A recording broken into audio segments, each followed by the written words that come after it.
This is FightFans Radio.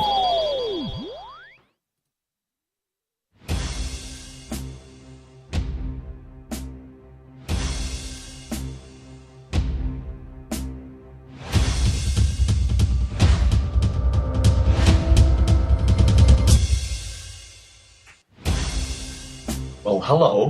This is Real DWC. And this is Jerr P. And you're listening to BJJ Addict Radio, thanks to FightFans Radio. Welcome. So I thought I'd switch it up just so you guys aren't confused when you listen to an episode. I usually always start up with the... hello. Yeah, the what up. So try to switch it up so you guys know this is no time for me to be calm, though. We have, hands down, the biggest radio show in our history. Also, this might be one of the biggest guest lists ever for a BJJ show, period. See, we like to always push our boundaries.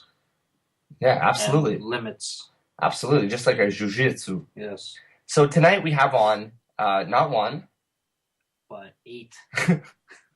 8 guests. So these are also very special guests because they are future black belts. Everyone is a brown belt. Yep. Now, our the response was overwhelming. People wanted to see this. We do already have another list written out. We will contact these people. If you gave a name, I know the Adamson brothers were thrown out there, and I looked into them. These guys are legit. Great vids out there. They're a Rafael Lovato Jr. affiliate. Really, really great stuff I've seen on them. So I know we're going to reach out to them soon, and a bunch of other people. I know there's people in Miami, killers out there, and so we'll keep that going. So we're super excited to do another future Black Belts episode. But the 8 we snagged up right now, this is unreal. Lots to talk about. Our first guest calling in very soon, Kit Dale from Australia. I want to ask Veer off our normal questions and maybe ask him about that. There's a rumor that he might be fighting Keenan Cornelius. That's big news. That's huge. So I don't even want to make a prediction on that. So we got him calling in. After that, we should have a man named Jimmy Tat, Montreal. I've seen him compete a lot. Ferocious, man. Unreal. Great competitor. I don't want to mess up her name. Nathalia? Yes, Azoff. Yes. She'll be calling in from Boston. She's the second ever female to call into our show, or be on our show, I should say. There you go. And, great person to keep an eye on, everyone. We also got Matt Maldonado. He's out from New York. These guys I see on the podium a lot. A lot of these names keep popping up if you keep an eye on BJJ. Yeah. I like to keep an eye on the brown belts, and I know you do. That's why we have this show we're excited about, because I find people don't get the respect until they hit black belt and win something. Why not see who's coming up? Kristian Woodmansee, a friend of mine, Las Vegas, Drysdale guy, he's coming out of nowhere, with the brown belt. He just got it, and he's already medaled at the Worlds and Pan Ams that happened. Unbelievable. A rooster weight. I mean, that's small, but talent you have to. I find the smaller guys have to be more technical. We were talking about this earlier. Yeah, today, yeah. Because we can't have any strength. We can't really bully anyone around or muscle out. Especially when you're the smallest of the small. Yeah, that's crazy. I'm small, but. And you know what? A scary thought. I wonder if it crosses his mind. Maybe we could ask him. Is you realize once you hit black belt that you're in Brendan Mullen's division, you're in Kyle Terra's division. Yeah. That's some big names to compete against. After that, we got Kenneth Brown, who I didn't know about until you mentioned his name to me and shine some light on him. Yeah. He's a brown belt, Maryland, I believe, or DC area, Baltimore. Yeah, Baltimore. Lloyd Irving guy. Bret Perchaluk. Yes, you also reached out to him. Yeah. What made him so interesting that you said we got to get this guy? Oh man, he's from the looks of it, he's got He's a Division 1 wrestler, a black belt in judo and a brown belt in Brazilian Jiu-Jitsu. So to round off as a grappler, You know what's crazy is if they already had those other two attributes before, then they started jiu-jitsu. Imagine if you're in a white belt match.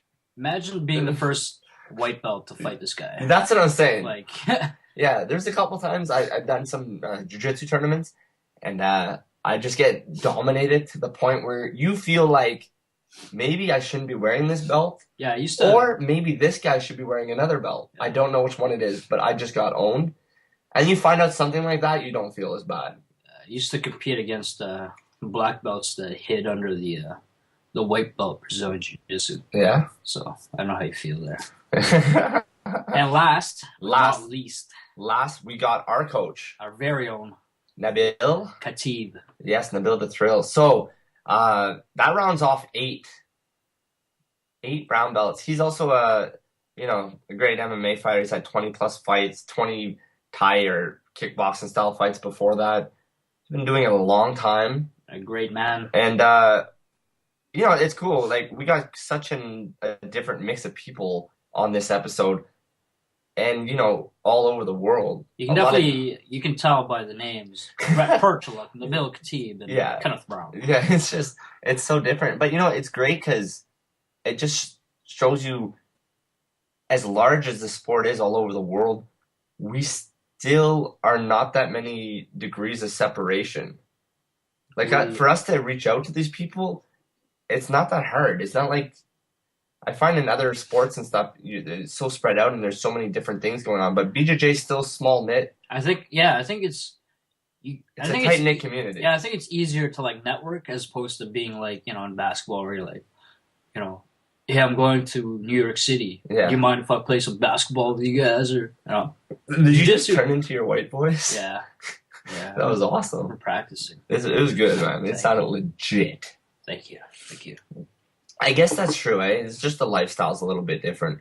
So, like, what's one of the main questions out of the ones we thought of that you're excited to ask these future black belts? To be honest with you, I want to see what their hardest moment was and what drives them and motivates them to kind of just keep pushing forward. Yeah. Because remember that's the what's that number? The 80%. Yeah. Of white belts past the blue belt. Yeah. And I want to see, like, or if they get the blue, they barely get the purple. What makes you stay in the sport? Yeah. Because really, it's like, you get a white belt, you're like, all right, whatever, blah, blah, blah. You ride it out for 2-3 years. You don't realize that, you don't know if you're going to go somewhere with it. So you don't want to waste time. But these guys obviously had a vision. Like, get my purple. I wonder if they knew it since a lower belt, or it took them to get to the purple to realize, hey, I got a good shot at doing this for life. I'm also curious how many of these do it full time. Like, I mean, like 4 or 5 of these people are, maybe even more, are very hardcore competitors. It looks like it. Yeah. We've been told before that we don't have sometimes a balance, but I find we do. Just people don't understand that, just because they compete doesn't mean they understand and love the martial arts side of the sport. Yeah. Like, there was a time where no one jumped in this. Maybe they did now, the younger group. But, I mean,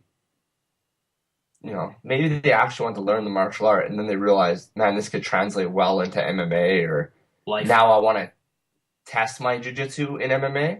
Yeah. Is that not what you want to do? You will not want to see how effective your jiu-jitsu is? Yeah. Because it makes you adjust, right? Like, you can't lie in jiu-jitsu and MMA or whatever, So your jiu-jitsu's really got to be on point, I think. From what I saw, like, I went to my first MMA event.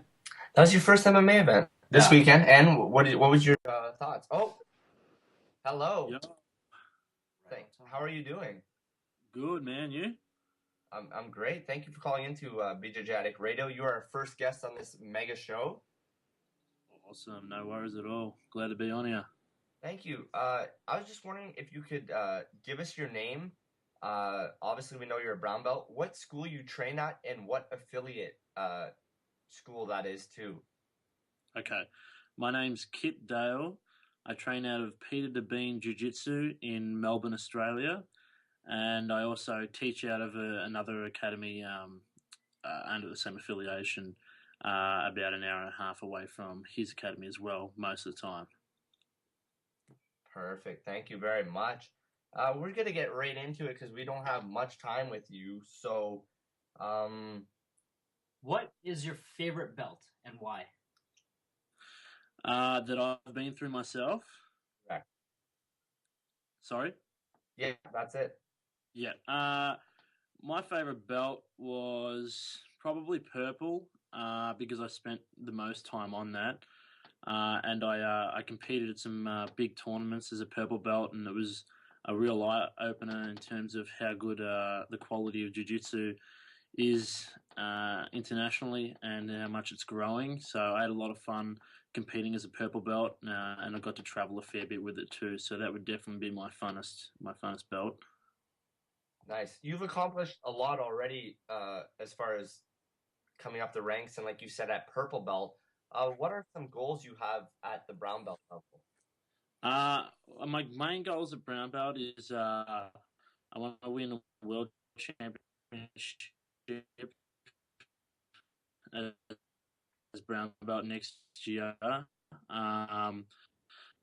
As well as every other competition I go in. There's a Pan Pacific Jiu-Jitsu Championships next week, or actually this weekend in Australia, that I want to try and win all 4 gold, which is the weight division gi, no gi, and open weight gi and no gi. And I would like to be able to get to the Europeans next year and Pan Ams and hopefully Brasileiro. So I really want to try and push for some big competitions as brown belt. Nice.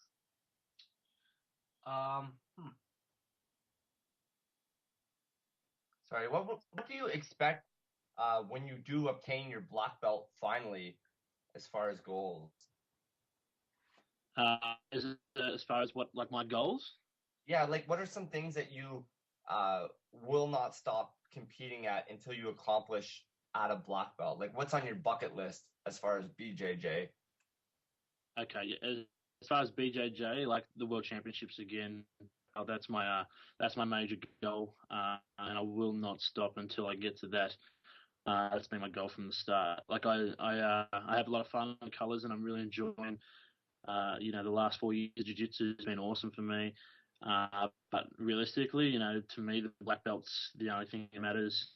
I would give all my medals away from all my colours for that one black belt world championship for sure. So that's the main goal, and like just to be able to, I don't know, like not just like in competition sense, but to be able to travel and meet all the people that I've met, is fantastic. And I think black belt will open a lot of doors in that sense as well. So yeah, definitely the world championships the number one though. Since starting jiu-jitsu, what has BJJ done for you outside of, on the mats?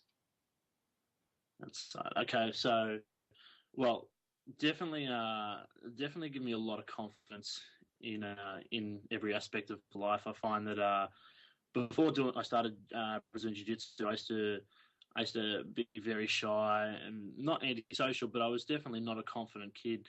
And since doing jiu-jitsu, my confidence has grown so much. I feel so much better in like public situations, say public speaking and all that kind of stuff. So my confidence is like the main thing. And just like I said, the networking and people's been fantastic. I got to meet a lot of people. So jiu-jitsu's done awesome things for my life, and to be able to live the life that I want to live in terms of just training jiu-jitsu and competing jiu-jitsu and teaching has been awesome for me. So it's done a lot of things. It's done awesome things, really. Absolutely. And on your journey, what has been the best advice someone has ever given you? Best advice someone's given me? That's a tough one. I get a lot of my advice from motivational quotes, really. Yeah, that's a really tough one. Best advice, I would say,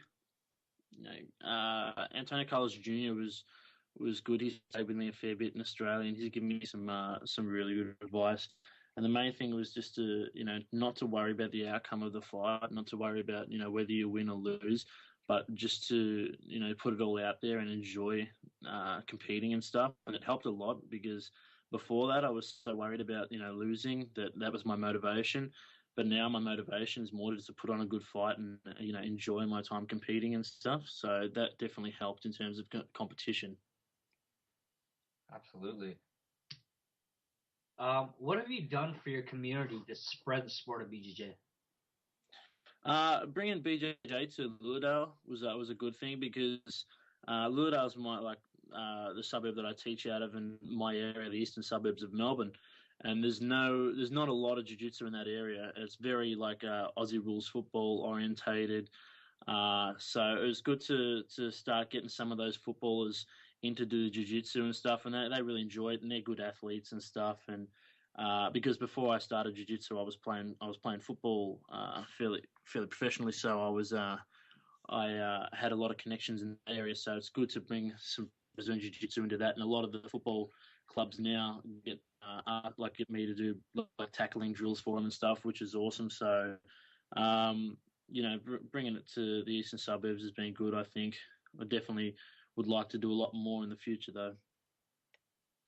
Absolutely. I was also wondering, your name has popped up a lot lately in regards to perhaps facing Keenan Cornelius. What are your thoughts on this matchup? And does that even sound remotely exciting to you, or? Yeah, that'd be an awesome opportunity to fight Ken. I met Keenan in Abu Dhabi, and I speak to him a fair bit on Facebook. He's a champion guy, and man, his jiu-jitsu is unbelievable. I would love the opportunity to compete against him, and I'm not entirely sure on the situation of the whole thing. I believe that so far they've picked a few people from different, one person from every country that are going to compete in no time limit, no points event, a submission only, and the winner gets to face Keenan. Man, I'm just excited to be able to face guys like that. Keenan, like I said, Keenan's awesome, and the opportunity to compete against someone like that would be awesome. And I feel that I would be able to put on a good show for him as well. Nice. I was just wondering, it's unfortunate, but other than yourself, I could barely name any more Australian grapplers. What does it have to take to get this sport in Australia out to the general public? Like, how far off is it from being the way we know North Americans' names? Okay, I think it's still a couple of years. Like, jiu-jitsu is very young in Australia compared to America, and it's very not unprofessional, but we're still a lot behind. So it's growing. Like, I think this year at the Pan Pacific Championships, last year we had about 720 people. This year we've got over 1,000 already. So it's grown a lot in the last year. And I think it's going to take some more people that take jiu-jitsu professionally in Australia to start, performing well overseas and stuff to build that name and give a lot of people confidence. A lot of the good things, like a lot of the competitions that I've won, I've had a lot of good feedback from other students that have just been excited because it's given them the belief that they can do it as well. Because, like I said, it's hard to compete internationally from Australia because we don't have the depth of what America and Brazil and all that have. So training partners for me, like lately, has been a lot of my belts have been the ones I've been training with and stuff. So it's difficult. Like, you've got to sort of search a lot harder to get training partners. But a lot more people are moving over to Australia, and it definitely is growing a lot. But it's just going to take that a little bit more, a few more Australian competitors to put their, win some big competitions. I think we will in the next couple of years. I think we can really start, pushing that. But it's just going to take a little bit of time, and hopefully a little bit of pushing by the organisers and the people that run the federation in Australia could do a bit more work, I think. Looking back in your past, in the past, what do you think is your proudest moment? My proudest moment was probably winning the Abu Dhabi Pro as a purple belt, and that was because I fought some really tough guys in that, and that was my first really big competition, and I think I would have been training 3 years at that time. And to go into a purple belt Abu Dhabi Pro was pretty challenging. I ended up having some really good competitors. I think DJ Jackson was in my second round. He's unbelievable. That was really tough. And then Felipe Pena, which I didn't know about who he was, and I had him third round. And then Miguel Anca in the final. So that was a really tough competition for me in the first at that level. So I was very happy to get those wins. And even after that, the Brasileiro, the under 85 kilo division, I went there and I won that, which I was really happy. So those two are my top two so far. because that was just for my experience was very little, and to be able to get those wins was monumental for me. So I was very happy with that. That's awesome. Just so you know, I really I love your YouTube channel. I watch all your videos. I really enjoy the way you move. Who is your favorite grappler, personally? Personally, I don't have like one complete favorite. I kind of like pick like certain parts from people's games, but if I was to nail it down to one, I would probably say Antonio Carlos Jr.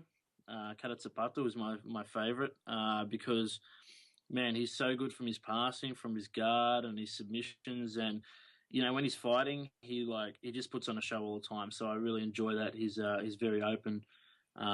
He's not a boring fighter to watch. I like his game, and I've trained a lot with him, and I like to try and emulate him when I'm training. Other than that, like Rodolfo Vieira's passing is unbelievable. Palomiel's guard is insane. Rafael Mendes, Leandro Lowe, I love their just parts of their game. I just love. So I always try and combine them into my own little grappler in my mind and try and imagine what I could do if I had that. That's unbelievable. Well, keep up the great work. We're going to have to let you go now, and we got to keep moving on. But thank you. I'm a huge fan of yours. I wish you the best of luck. And if that BJJ Brown Belt All-Star Super lineup of a tournament happens, best of luck to you. Thank you very much, man. It was awesome being on here. Yeah, we'll keep in touch. Thank you. We'll do. Take care, man. All right, take care. I like his accent. Thanks a lot listening to you talk about his accent. I like his accent. So, all right. Should we just get right into it? No, let's do it. Let's do it. Do you want to give the shout out? Our next person in line is a person by the name of Jimmy Tat from Montreal. Siri, can you call Jimmy Tat? One moment, please. Thank you, Siri. See the iPhone 5 yet? No. It's beautiful. Is it? It's fast.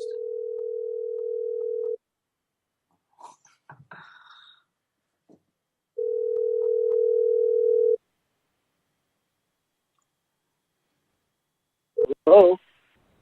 Jimmy? Yes, it's me. What's up? This is BJJ Addict Radio. Hey, how are you guys doing? Good. How are you? Pretty good. Very good, very good. Just hanging out at my academy. Nice. So for those that don't know, how about you state your full name, the city you live in, your school's name, and who they are affiliated to, if they have an affiliation. Sure, no problem. So my name is Jimmy Tat, a brown belt at Montreal BJJ Revolution team. We're affiliated under BJJ Revolution team, a team that's, I think that's quite well known across the U.S. We have several, I think, franchises in the U.S. and even in Europe, I believe. My instructor, Koji Murakami, is under Julio Foca Fernandez, who himself was under Carlson Gracie. Wow, you're actually not Anything that else far off the original jiu-jitsu practitioner. Excuse me? I said your lineage is not that far off from where it all started. No, exactly. So basically, I'm pretty much a fourth degree under, I guess, the fourth degree from Carlson Gracie. Yeah. That's unbelievable. Let's jump right into it. What are some of the goals that you have left to accomplish at brown belt? Well, as you guys may know, I'm a big competitor. I like to compete a lot, and I think that for most guys who like to compete, the ultimate goal to achieve is to win a mundial title. And I've been training very hard lately in order to go back to the mundials and try to get a medal at that stage. I think it's a personal goal for me. Just for me, I think that to be an accomplished person you have to be at a jiu-jitsu level. You got to be good also in tournaments, and that's my personal goal. Can you name offhand who has been the toughest challenge that you faced so far? In competition? Yes. I would the toughest that I've faced so far in tournament would be I believe Thomas Beach from Toronto BJJ. Probably one of the toughest guys I fought. He's a monster. Yes, it was very, very not fun fighting him, but it was in the absolute division, and he's an absolute monster, like you say. But you know what? I can't wait to fight him again. I've been improving every day. You know, I hope to fight him again. But for those that don't know, what size are you, by the way? Excuse me? What size, like height, weight, are you? Oh, I used to fight in medial. I'm 5'8". I used to fight in medial at 180, 181, I believe, with the gi. But since last year, I've cut back down to lightweight, which is 167 or 168 with the gi now. Nice. So being on 167 is not the largest individual. How important is it for you to still go out there and do absolutes? Honestly, the reason why I love to do absolutes is because, back in the days when you get to know jiu-jitsu, you see the Gracies fighting all the big guys and, using technique to overcome strength. And I still believe that it's very important to do those categories absolutes so that you can, see how your skill level is at and see if you can, control bigger guys, and it's a big challenge too, obviously finding a guy at 20, 30 pounds over you, but it forces you, to refine your technique to even a higher level, Absolutely. We were wondering, what was the favorite belt you have ever worn and why? Favorite belt? Definitely purple belt. It's a belt that, where I spend the most time in. I mean, out of my 8 years that I've done BJJ, I've been a purple belt for 5 years. And it's a belt where I competed the most under. Although I haven't won the most tournament under purple belt, but it's a belt where I learned the most, where I got my game, and where I developed my game, my guard, and but definitely. Purple was a big, huge step in my career before getting my brown and eventually black belt. What do you think is your defining moment so far in your career? My defining moment is, I remember it like it was yesterday. I was at the Abu Dhabi trials where I fought in the first round this brown belt. And but the thing is, I knew that if I beat this brown belt, I would step up against JT Torres in the second round, and that was a big moment for me because all I wanted is to fight JT. I just wanted to fight the best in the world, and I was able to. I managed to get to the second round against him last year in Montreal at the Abu Dhabi trials, and I had so much fun in that fight. I mean, obviously I didn't win, but it's just that. It is so mind blowing how quick and how tight his technique is, and it also motivated me to train harder after that.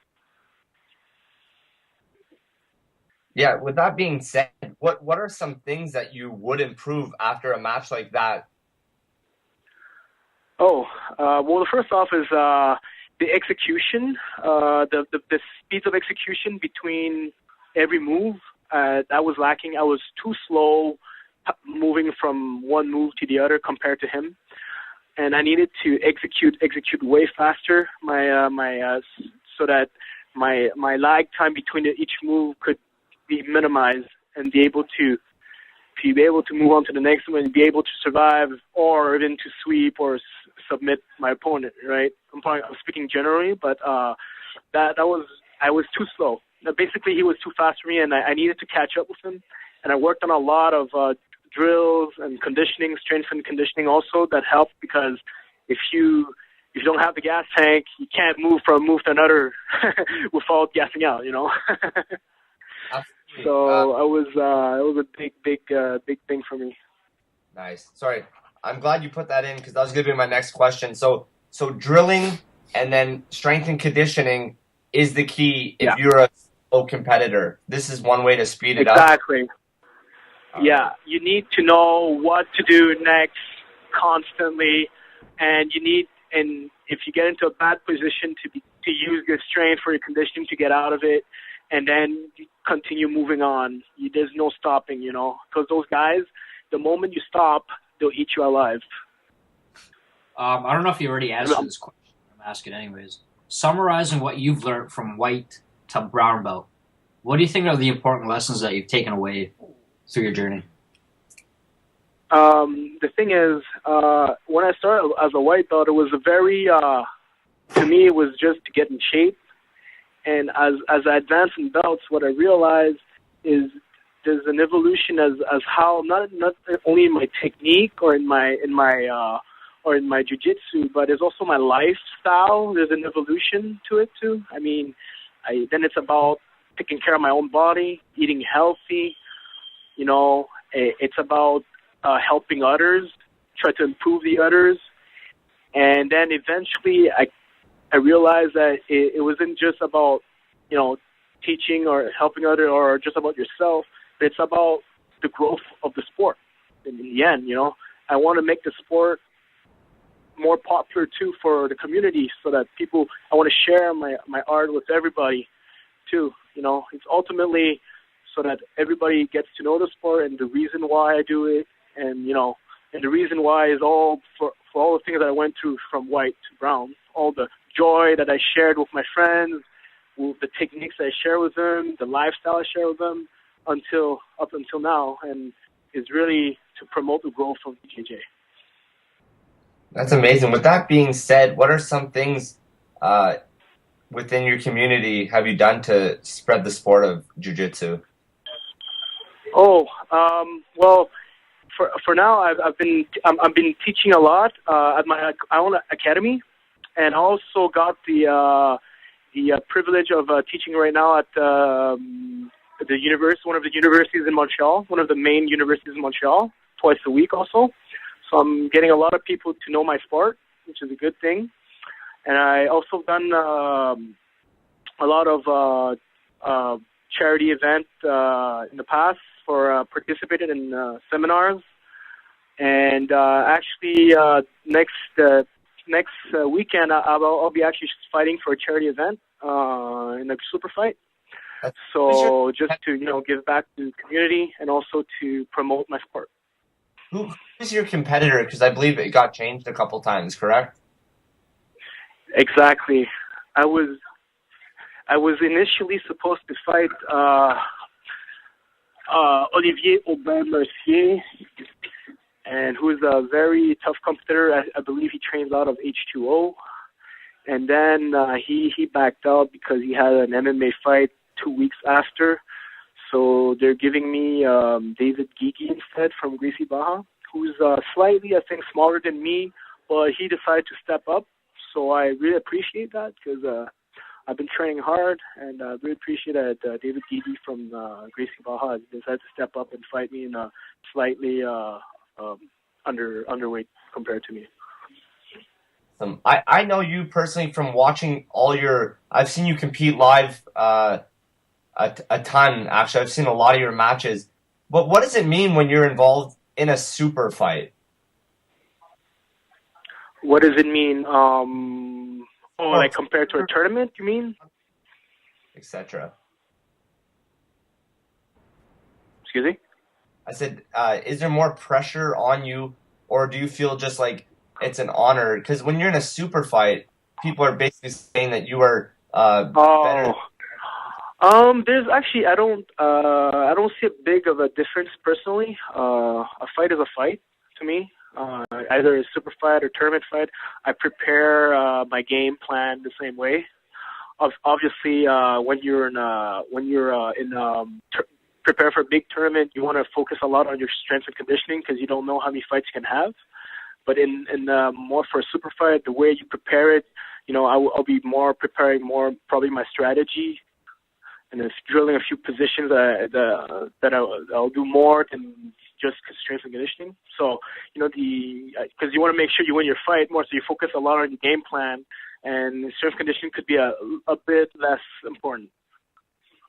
Awesome.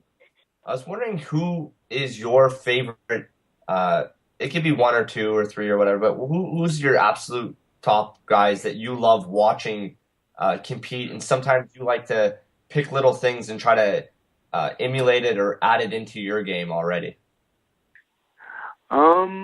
Honestly, I'm a big fan of the Alliance guys. One of my first guys I love. I think most people like him too because he's a very best gentleman out there. Marcelo Garcia, which I built my butterfly around his tapes and his fights. But then as my game evolved, I really love watching Michael Langhi and Lucas Lepri. Michael Langhi just because his open guard and spider guard is just sick. In my opinion, and Lucas Lepri just because he's a total package. The guy he got his world title in 2008, and he still competes constantly and still plays medals every year. But first, he will always finish second, third ever since 2008, and he's always up there. I always watch him live every year, and I'm kind of mad every time he just missed it by half an advantage or 2 points, and it's so fun to watch him. So basically those three main guys I just like to watch. That's amazing. Any last words before we let you go here? First of all, I'd like to thank you guys, for having me at your show. Really much appreciated. And, for the guys out there who don't know me, who don't know BJJ, whatever, just try class out and you'll have a blast like I did for the last 8 years, and keep training hard. That's great advice. It's true. You just get it once and you're hooked, man. It's a bad drug. Yeah, we all know it. Send you all the information how you could listen to it after when we're done this show. Excuse me, what information you're looking for? No, I'll send you all this, the links, so you could re-listen to it or share it with your friends and family and fans. Perfect. I'd love to. So please send. All right, my friend. So thank you very much, and we'll keep in touch. Thank you. Yeah, keep in touch. See you. Peace out. Bye.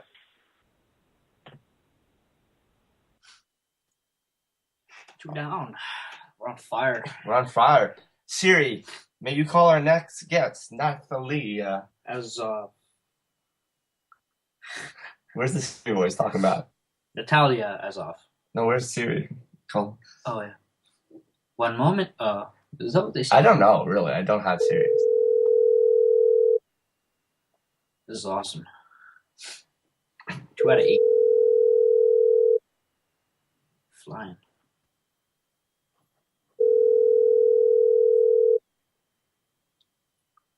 I wonder if the weird number scares. Oh. Hello? Hello? Hi, this is David and Jerr from the BJJ Addict Radio. You are live. Oh, very cool. How are you guys doing? Good. How are you? Very good. Good. So for people that don't know, can you please give us your name, the city you live in, what school you train at, and if it is an affiliate, who is it affiliated to?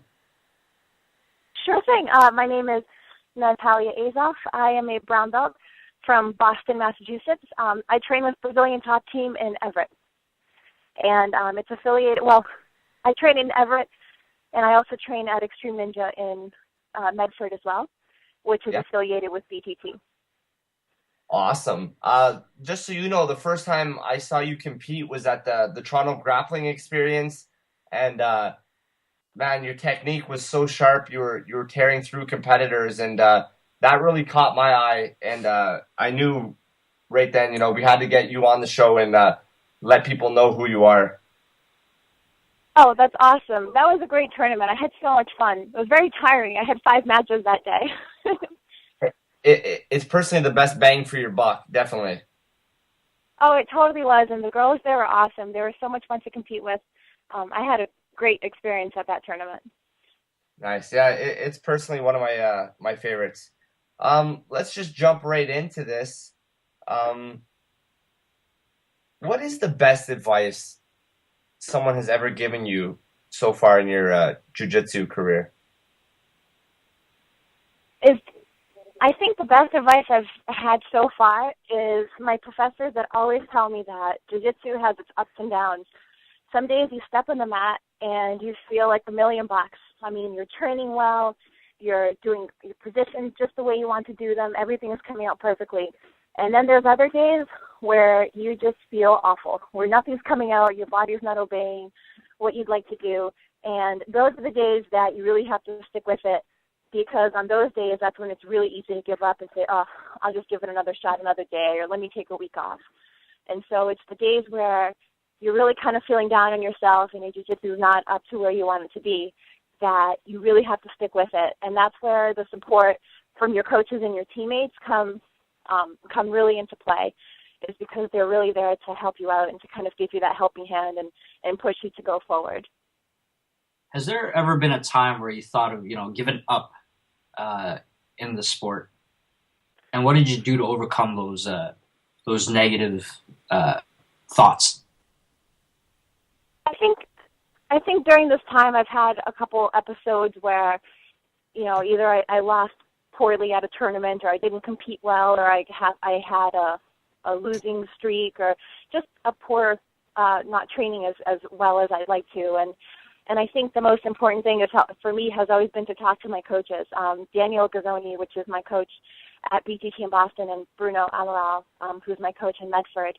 They're awesome. So whenever I'm kind of down in the dumps and I'm even considering taking a break or just kind of taking a little bit of time off to rest, they're always there to talk me through and just to make sure that, everything is okay, and to really encourage me to be a better athlete. Nice. You were the second ever female on a radio show, the first being Hanat Stack. So I was wondering, especially now that you're at a brown belt, how hard is it being a female in this sport when it's so heavily dominated by males? And also, there's a lot of dumb males out there that just want to show that we're a man and we're much bigger and stronger. So how has that been so far in your life? It's really interesting. Well, first, I think it's awesome that you're the second female to be on your radio show. That's such an honor. And training as a girl, and in my particular school, when I first started, there were no other girls there. There was a black belt, but she was injured. And so when she came back, it was really great to kind of have that support from another girl in the gym to kind of show me the ways. And I try to do that now with some of the girls that are training here with us. And I think the most important thing is to not feel obligated to train with everybody at the gym. I think as a female, we have the right to be a little bit more picky with whom we want to choose with, because there are plenty of guys out there that have this ego thing going. And although they might not do it maliciously, they do end up hurting, or you do end up getting injured in some way, shape, or form, because physically they are stronger. And so I think as a female, the best advice I could ever give anybody is to just pick your partners wisely. You want to pick somebody who's going to help you grow and to really strengthen your technique and knows how to flow well with you, as opposed to just kind of training anybody to get a good sweat in. Because sometimes that one bad train, you might get injured at that point in time, and it's going to get you off the mat for a couple days or for a couple weeks. So I think it's really important to maintain a good posture in the gym, show respect, always demand respect from everybody else, and just kind of stand your ground and choose who it is that you want to roll with, and not just go with everybody. What has BJJ done for you outside of the mats since beginning the sport? Man, everything. The sport has turned into a complete drug. It's changed my lifestyle completely. When I first started, I would go out a lot more and through the bar and the club scene and all that. And, you know, frankly, once I started training jiu-jitsu, I really appreciated the sport and the lifestyle around it so much more. Whereas now I live for this, and I know that by me going out and, you know, spending a long night out or coming home very late at night, it's going to compromise my training the next day, which is something I'm just not willing to do at this point anymore. So it's definitely turned that around completely. And also, along with just, you know, being a little bit more of a homebody, I take care of myself a lot more. I go to the gym regularly. I train every day, Monday through Saturday. I listen to my body.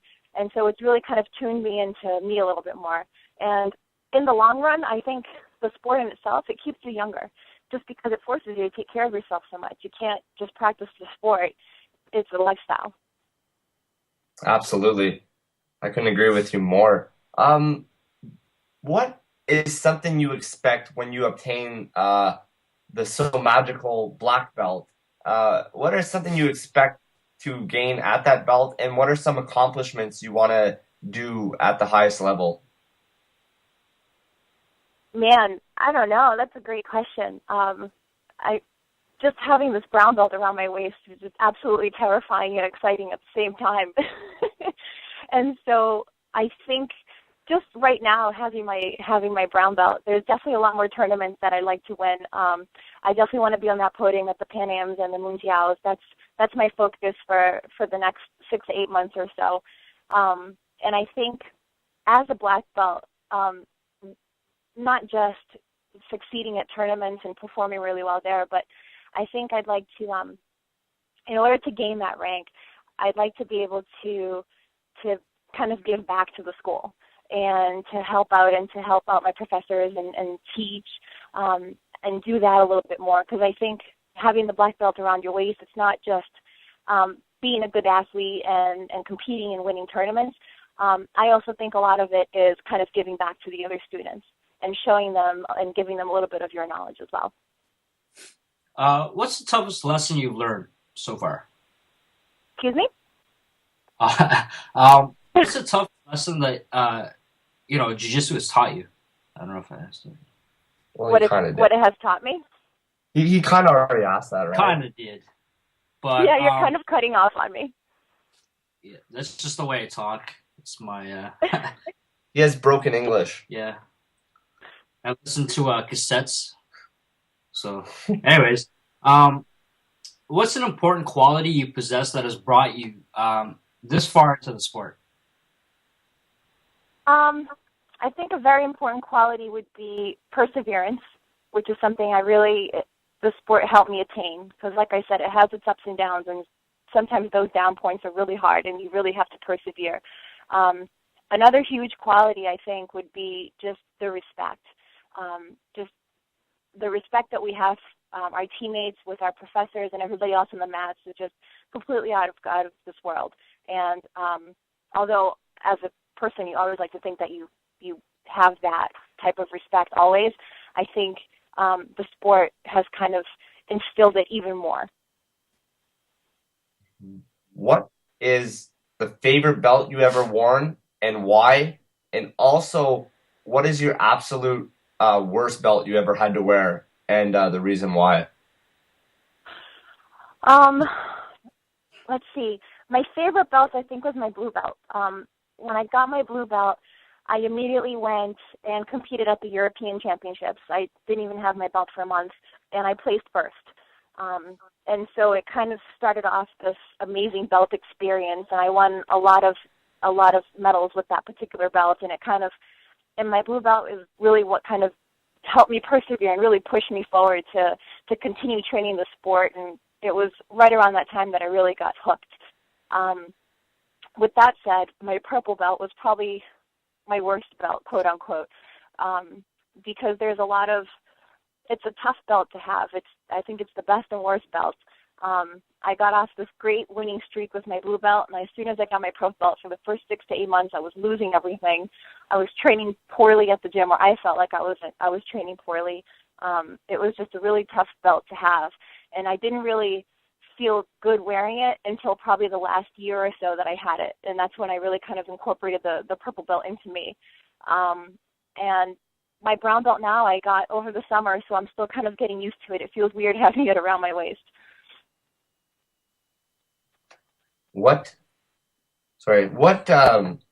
I apologize. I just mixed up my questions. All right, sorry, here we go. What is some people that you like to emulate in far as BJJ? Who is your favorite competitors or practitioners to watch?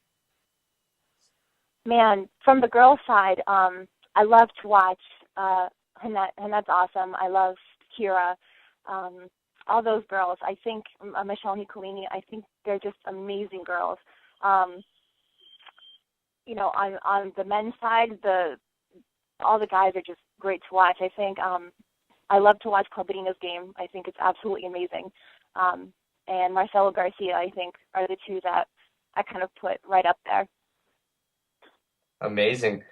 Does it ever terrify you at all? Because this is all I could think about when I hear brown belt, is that you will face some of these females that you have named and look up to. Does that ever just scare you?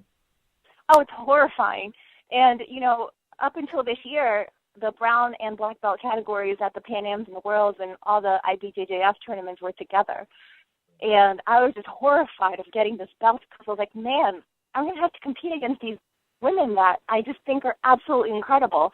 And now that I got my belt, they split up the ranking system, so it gives me a little bit more time. But man, I mean, I think it would be such an honor just to have the opportunity to compete or train with any of these people, with any of these women, because they're just so absolutely amazing. And the fact that they've dedicated their life to this sport and they're just so good at it, it's awesome. And how do you see yourself prepare for something like this, facing, you know, people that you just named? You know, it's just keeping up with what I'm doing, keeping up with my training and my workout schedules, and you know, and when you do step on the mat with somebody that I think you really look up to, it's just staying focused. I think that's the most important thing, regardless of who it is that you're going up against. And a big piece of it too is not psyching yourself out, because I've done that before in the past, where you're like, oh, I'm going to compete against so and so, and you kind of psych yourself out before you even get on the mat. So it's just staying focused and thinking to yourself, okay, you know, I deserve to be here as well. And so I'm going to do the best I can. And winning or losing, as long as I step off that mat feeling like I did the best I could, that's all I could ask for. Awesome. Last question before we let you go. Me personally, I always try to tell females, especially the younger generation, how important it would be to learn some sort of martial art. But I find jiu-jitsu so great for ladies. How important do you think it is for females to get into perhaps jiu-jitsu? And what is something they could learn from it, perhaps maybe even self-esteem, stuff like that? What are your thoughts that it does for a female? I think this sport is just, in my eyes, it was born and bred for females. It's just such a great sport for girls. I mean, it's a sport that is built around a smaller opponent being able to win a fight and to be able to leverage the other person's weight and things like that. And I just think it's awesome. I watched a lot of these girls train, and they can school these guys that are twice their size, which is just absolutely amazing. And it gives us the self-confidence that regardless of somebody's size, that, you know, we can hold up our own. And along with that, it keeps us in shape, which is awesome. But just the fact that, you know, you have these girls that are stepping on the mat and they're just gaining that, they're gaining that good feeling about themselves, that they can really stand their own, and they can train with these much bigger men, and they can accomplish their objectives and do the positions and do the submissions. It's just a really great feeling, and you can't beat it. I couldn't agree with you more. We're going to have to let you go now. It's unfortunate, but how about you come back on when you get your black belt? That sounds like a plan. All right. Sounds good. Thank you very much. Thank you. Thank you very much, guys. It's been a pleasure. Same. Bye-bye. Bye. It was a nice interview. Absolutely. And this doesn't stop. Are we ready? All right, Siri, can we call... I don't know, there's 35 names here. Kristian Woodmansee, is it? Yeah, absolutely. Bam. It's amazing that the time zones are all different. Like, I don't know if people listening right now know, but we talked to Kit Dale 11:30 a.m. tomorrow. So right now, I think we're time traveling. Yeah, right now where it's like even in Vegas. Here we go. Stops a little bit until they answer. Absolutely. Even the viewers listening live right now are like, forwarded to an automatic voice message system. 856. Don't let his number get out on the air. Okay, we'll let's just talk quickly, real quick. Briefly. What did you learn so far? So far, here's some things that I have learned. I've learned that I'm far away from obtaining oh crap. My bad, we did skip Matthew Maldonado. Sorry. Yes, let's call Matthew, Siri. I apologize. I can't even read my own writing. It's horrendous. You're like a doctor's writing. Yes. Sorry, let's call Mr. Matthew. I apologize.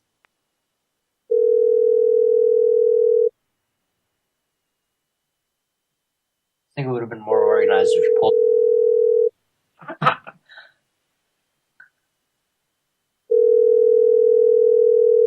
Number 4, we did it. Hello? Hello? Hello?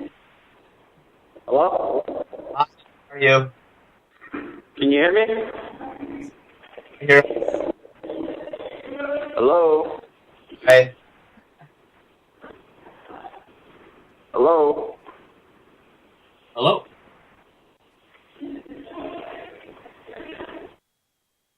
All right, so we seem to have some connection issues at the moment.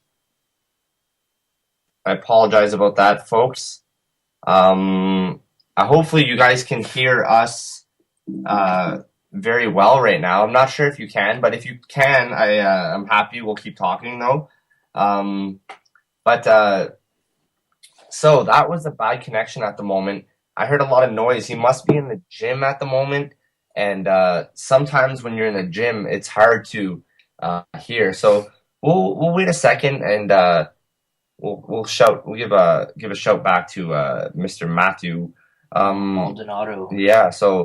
But going back to this real quick, I've learned right now that it's okay to be scared to get your black belt because I'm terrified of moving on belts, and it's good to hear that these people, especially at such a high level, speak so honestly and candid about being a competitor. I think, yeah, I agree. All right, let's call him back. I'm gonna yell. I'm gonna make sure this man hears me.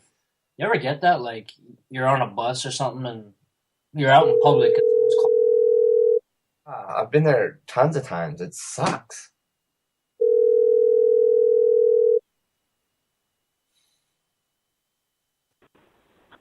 Hello? Hello, this is BJJ Addict Radio. How are you? I'm doing good, man. Sorry about that. My reception's a little messed up. It's okay. We're going to take all the blame, so don't worry. It was our fault. It's all good. Can you hear us now, though? Yeah, I can hear you now. Can you hear me? Absolutely. You sound crystal clear. It's great. Are you currently doing jiu-jitsu right now? What happened? So, can you please give us your name, what city you live in, what gym you train at, and who is it affiliated with? Well, my name is Matt Maldonado. I've been training out of Alliance NYC in New York. And basically the gym is ran by Fabio Clemente and Babs Aluson Mokun. And then after, like, most people got to it. And basically it's been affiliated under the Alliance banner. Unreal. I take it you're at the dojo right now? Yeah, I'm actually at Coban's Muay Thai camp. As of recent, I'm actually stepping away from doing strictly jiu-jitsu. I'm getting more into MMA. So I'm actually leaving New York City this weekend and go train elsewhere.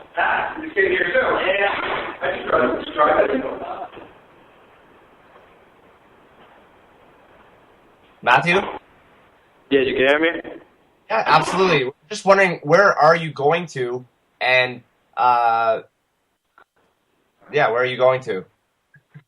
Well, I reached out to a few different MMA schools. A few of them were receptive, some of them weren't. But the most receptive one was Team Lloyd Irvin's, so that's what I'm going to be training at now.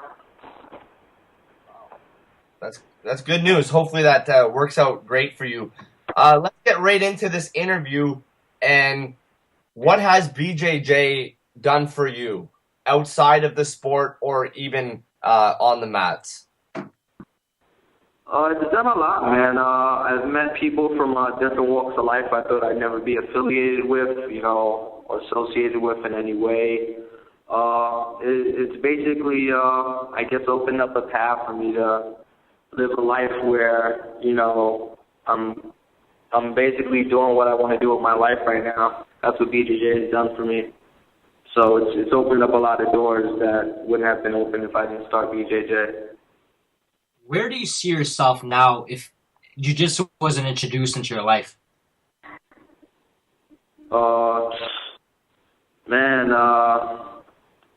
I'd probably not be in a good situation right now, but I definitely say it kept me out of trouble. So I'd probably say I can't even tell, but I definitely wouldn't be in the position I'm in now because most of the places I've worked the places I've worked the past few years where I've lived, my roommates have all stemmed from BJJ, so I'd probably be stuck in Brooklyn, chilling on the corner or something.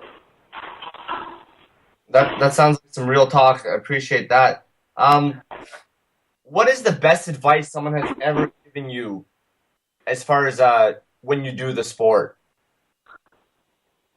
The best advice what? I'm sorry. Best advice maybe one of your coaches have given you or anybody in general about competing or doing the martial art / sport of BJJ? I'd say the main thing is, it's always more than one thing, but you have to believe in yourself, If you don't believe in yourself, then, it's going to show not only in your training, it's going to show in your competing, and it's going to give off a negative vibe that, you don't believe in yourself, so why should anyone else, When you show that self-confidence, it pays off, and you start doing things that you initially didn't think you could do, So I'd probably say believing in yourself is the most important thing. What is an important quality that you possess that has helped bring you this far into the sport? An important quality? That you have? I'd probably say, man, you got to be, you definitely have to be determined, but,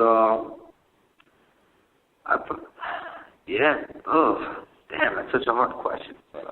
I guess I have so many different answers for it, but I'd say a quality to be good in the sport of jiu-jitsu would be you definitely have to be determined, You definitely have to be determined and just dedication. Just like everything else you want to be good in, you have to have a sort of dedication where you want to be the best in it. You can't settle for less because that's where you always fail.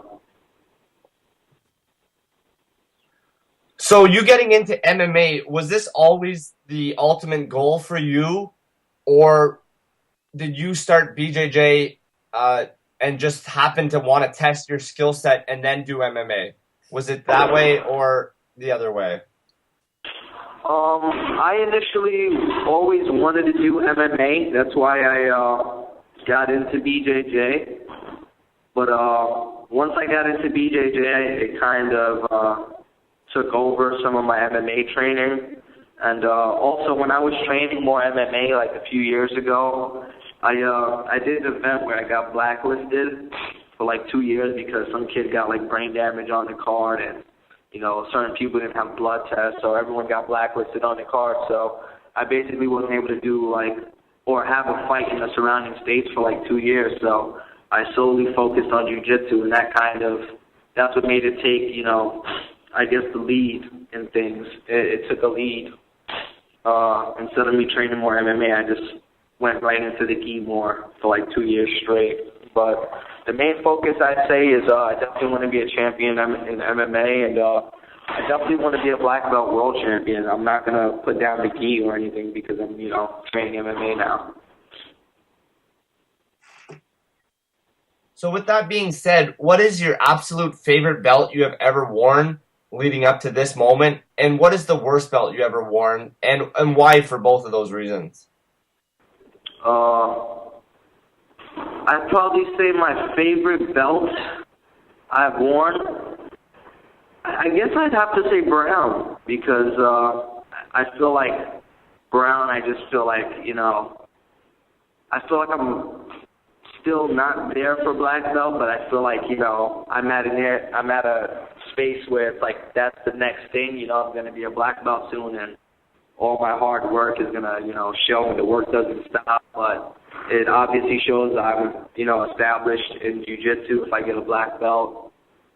But I'd probably say the worst belt was purple belt, because I felt like I knew everything, and I guess my head got a little too big at purple, because you start, tapping out higher belts, and you're not used to doing that at blue. So it's like, oh, I should skip to black. You start getting all these illusions in your head at purple, and you think you know everything. So I'd probably say my worst belt is purple, but my best belt has been brown. What do you think is your defining moment? My defining moment in what? In the sport of jiu-jitsu, or just anything in general. What do you think has been my defining moment, or what's going to be my defining moment? Both.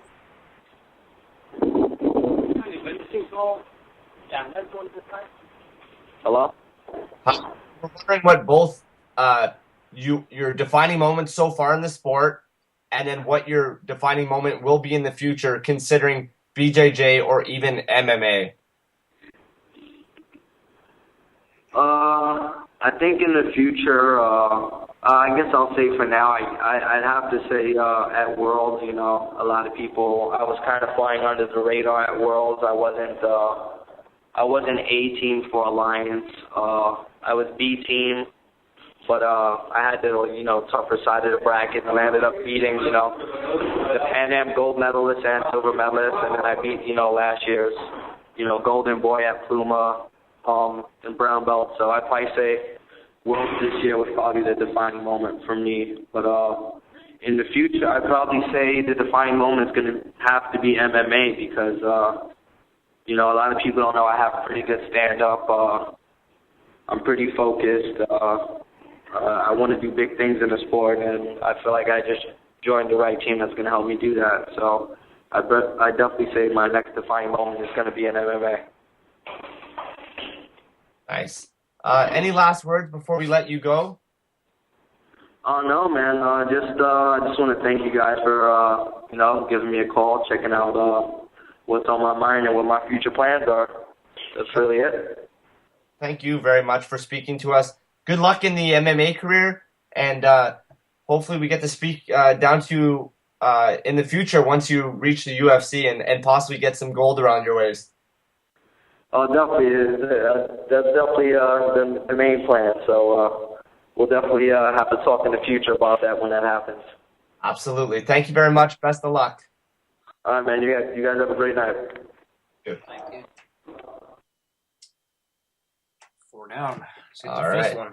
So I know we made it air. I was very embarrassed about it, but we redeemed ourselves. Yes, we did. So I know he's listening live right now, Mr. K_Woodmansee. That's his Twitter name. So make sure your phone rings this time, my friend. Siri, please call Kristian Woodmansee. Damn, that iPhone 5. Fast, man. We should stop.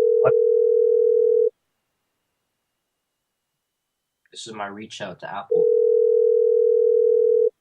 Damn, could this happen twice in a row?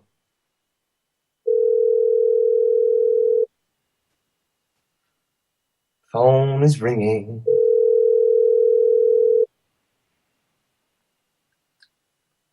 Did we do the 3 strikes thing? It's too Hello. There we go. I was about to start talking mad shit about I can hear you guys calling from the other room, but my phone only rang once, so I don't know if it's the Canadian connection or something, but you guys should get your phone lines figured out. How dare you blame it on our great country? It's these It's always the Canadians. So let's go down the usual here. Your name, where you're training, your school. I know you don't need to name the affiliate because it's called that school, so just go ahead. Kristian Woodmansee. I train out of Drysdale Jiu-Jitsu, actually under Robert Drysdale and Sonny Nohara here in Las Vegas, Nevada. The brown belt under Robert and Sonny. Nice. So thanks for calling in. I personally know you. I got the pleasure of meeting you in Miami. Since then, you've done a lot of big things. What would you say is your defining moment so far in the sport of BJJ? I mean, honestly, I feel like I haven't, really dented or made like any big things yet in my career. I mean, like I've obviously, I've done well in the IBJJF tournaments, but I feel like I'm still kind of like just breaking through. The first major defining moment for me at a personal level would be winning Las Vegas Open, getting my brown from Robert on the podium. I would say career-wise, it was a true eye-opening experience to go like 2-3 months later to New York and then win Nogi Pan Ams at the brown belt level. So that was probably the best thing thus far. And you just medaled, correct, at the Worlds that just passed by? Yeah, I lost in the finals, so I lost gold medal and I walked away with a silver, but it obviously wasn't something that I was looking forward to doing. I felt really confident, really strong, but that's how it panned out. Correct. So what, other than winning the Worlds, you're such a fresh brown belt, what are some other goals that you have in your head that you want to accomplish before obtaining the black belt? I mean, I don't like setting a lot of goals. I just want to like go out there. I want to make sure that every tournament that I compete in, I just do my best. I want to make sure that I obviously always learn from my mistakes from the last one, and I just want to have the best performance every time I'm on the mat. So whether I lose every single match or I win every single tournament, as long as I give my best, I just want to make sure that I'm growing. But I really want to obviously win as much as possible, and I'm pretty sure that Rob will hold me back until I've reached a certain level to be able to get my black anyway. So I'm really looking forward to obviously making him and Sonny proud before I get my black belt. Really well put and very honest. I was wondering the best advice someone has ever given you. Man, I've been all over the country and I've trained with some of the best guys in the world.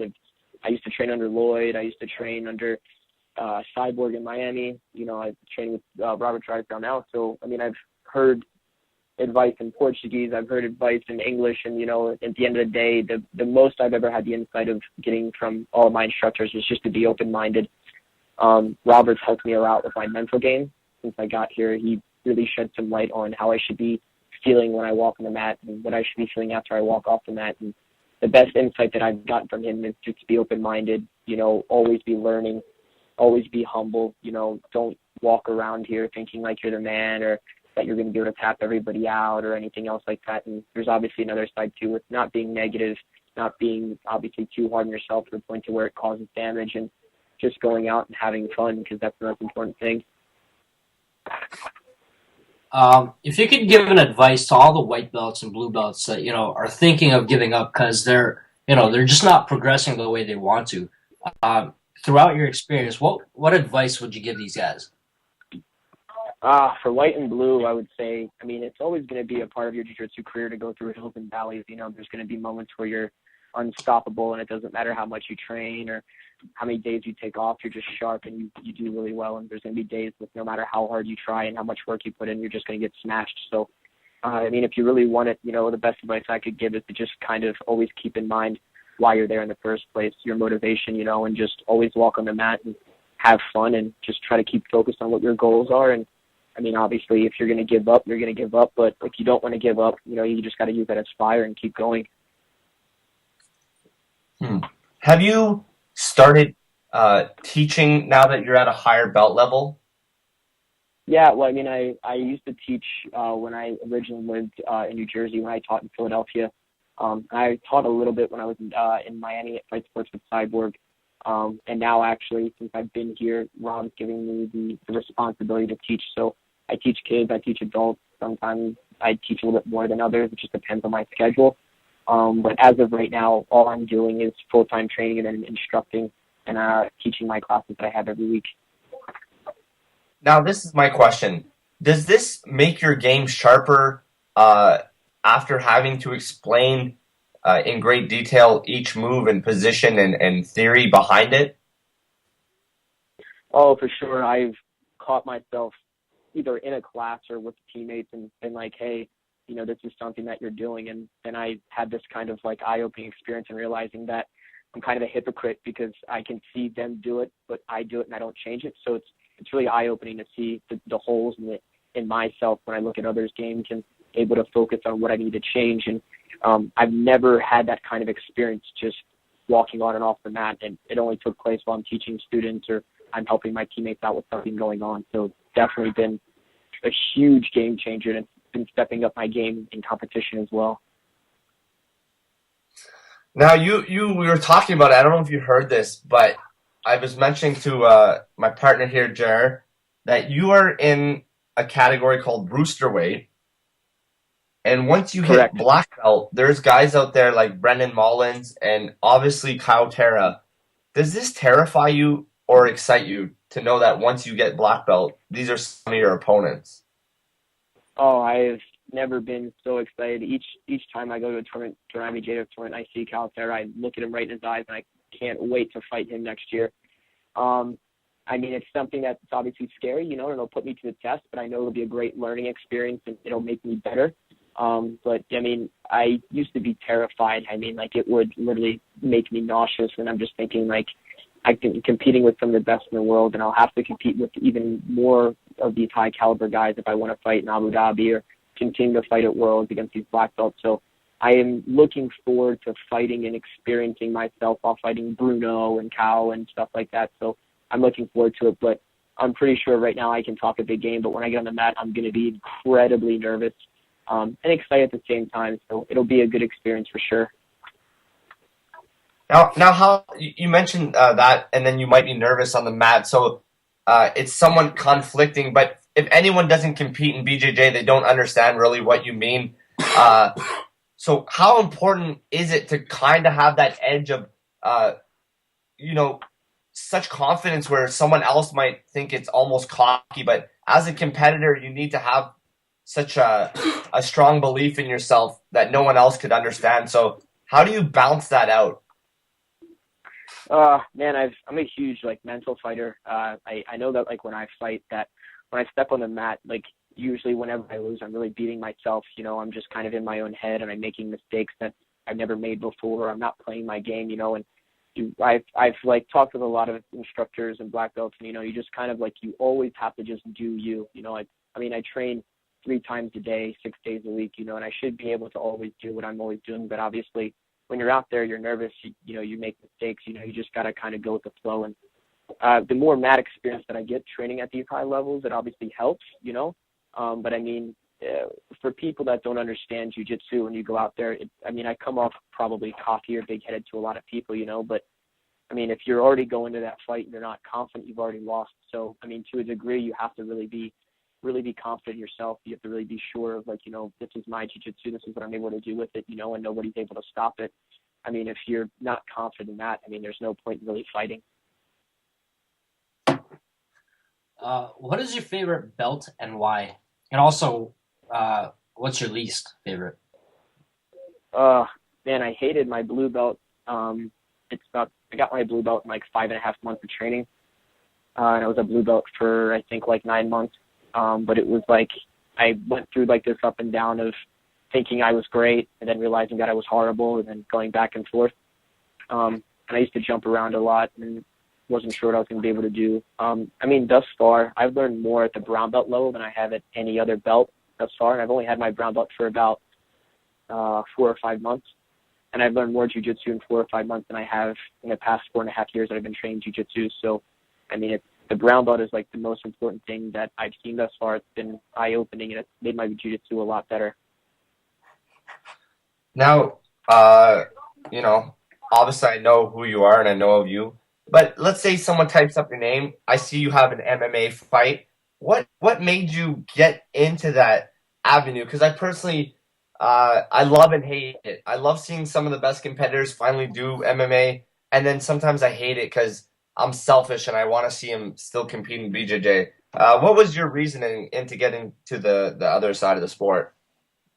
Oh, I mean, I've always wanted to fight MMA, and I've always had, you know, ideas of doing it. But obviously, for a long time, UFC didn't have a 125 weight class, you know. And once obviously they debuted the flyweight, and like, you know, it started to get bigger, you know. I mean, I've always wanted to fight, but it's not easy. I mean, I'm actually really tiny for Rooster. I don't cut down to Rooster. I walk around like about 3 pounds lighter than Rooster. So, I mean, when I go and I fight MMA or I go and I fight jiu-jitsu, I'm lighter than all these guys, you know. So it's always been hard for me to fight up. My first MMA fight, I fought a guy that was like 138 pounds, and I was probably walking around at like 119. So it wasn't a great experience for my face. But, you know, the more experience that I get with jiu-jitsu, the more confident I feel in the cage. But I mean, jiu-jitsu is my first love. I will never stop doing jiu-jitsu. I'll always be competing in the adult division, even when I'm 95 years old. So, I mean, jiu-jitsu is my first love. I mean, but the sad thing is that these days it's very hard to make a living off of competition jiu-jitsu. So, I mean, you got to kind of, at some point in time, try and balance things out. If this is what you want to do for a career, you know, you got to just look other places. So, I've dabbled here and there, and I had some other MMA fights set up, but I just haven't really jumped on them yet. So I'll probably get back to it one time a little bit bigger and stronger, and whenever Rob tells me that I'm ready, and I'll get back into it again. Nice. And how important is it to have a strong team around you to be successful in either sport? Oh, man, the team is the most important thing. I mean, like, these guys are like my brothers, and I mean, it's probably cliche to say, but I have some really good close guys to me that are like, I would like literally let them babysit my kid if I had one and stuff like that. You know, these guys mean the world to me, and I wouldn't be able to train. I wouldn't be able to learn if it wasn't for these guys. And to have guys that support you, like, you know, on and off the mat, you know, if you ever needed anything, if you need help with something, they're always there. I mean, I have a very big team, obviously, but the cut core guys that are just from Las Vegas, I mean, they're diehard brothers. Some of them I hate, you know, and I can get in fights with, you know, during training, and some I don't really talk a lot to. But I mean, at the end of the day, we're all brothers, so it helps a lot, you know, especially at tournaments too, when you hear those guys in the stands and they're screaming for you, and you just don't have that last ounce that you need, and it just gives you that morale, and you just turn it up and you win something. You know, it's really great to have that. Nice. Any last words you want to say before we have to let you go, unfortunately? No, I mean, I just appreciate you guys calling me. It's super cool what you guys are doing, and I appreciate it a lot. Whenever you guys need anything else, just let me know, and I hope to train with you guys sometime soon again. I think I might come up to Canada with Rob 1 or 2 times just because I want to see you guys, but you guys are doing some really great stuff, and I really appreciate it. It's really great for the sport, you know. Unreal. And hopefully that happens so we all get to train together. And actually, one last question before I let you go. Are you a wild boy?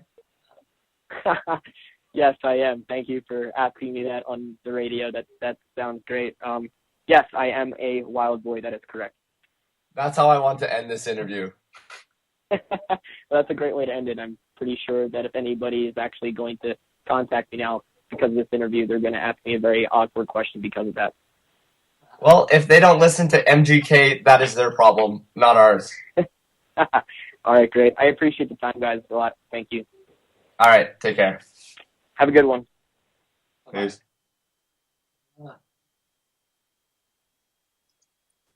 All right, awkward silence, but we're back. Another awkward silence. We got to create our own awkward silences. We're going to do little talks in between each interview? No, we're not. Siri, let's call Kenneth Brown. Good.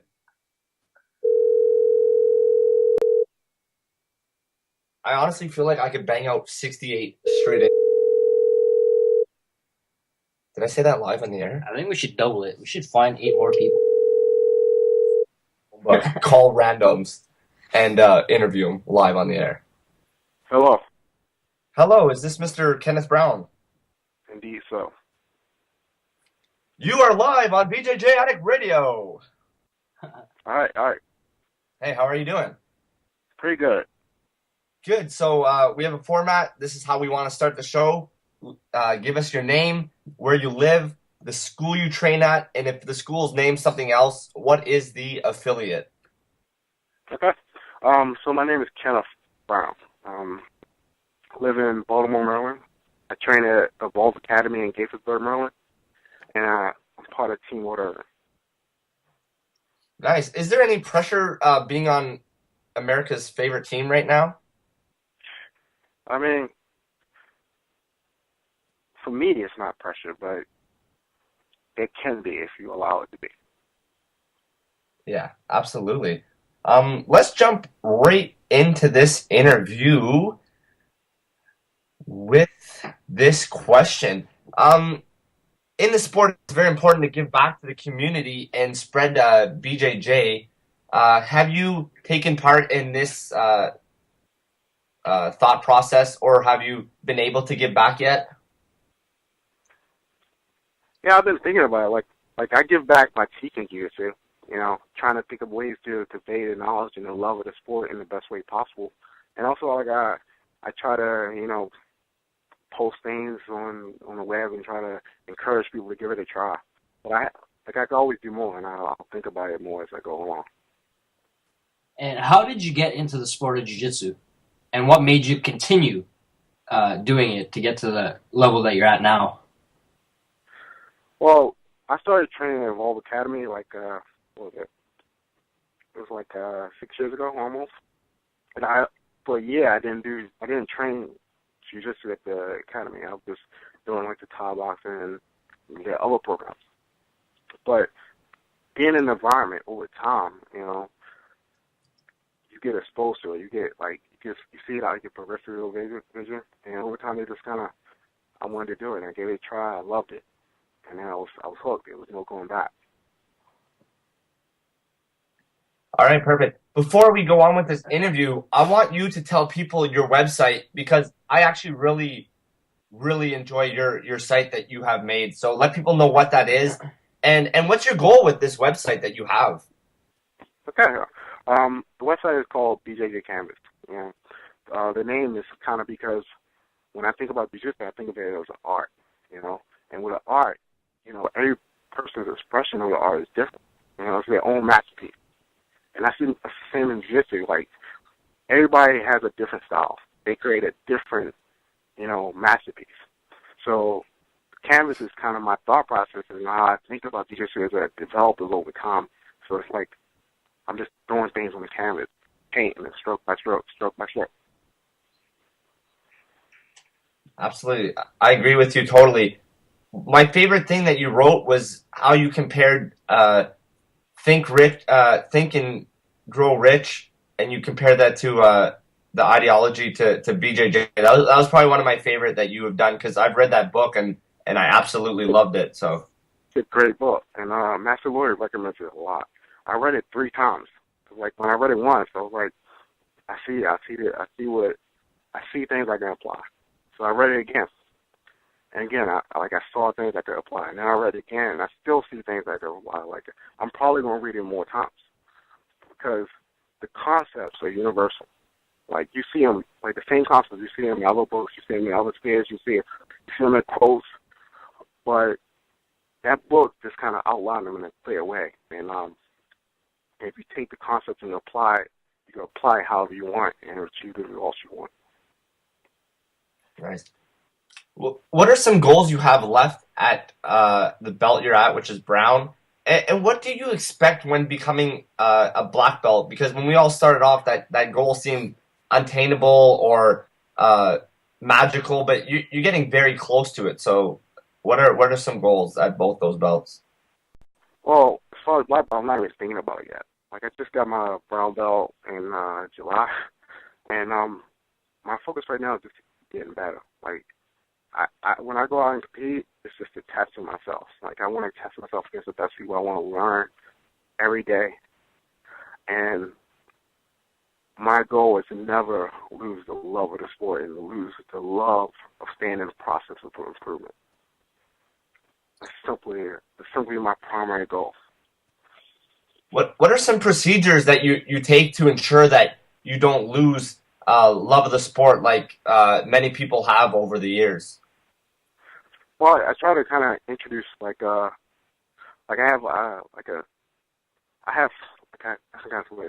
I have intense short bursts of intense focus.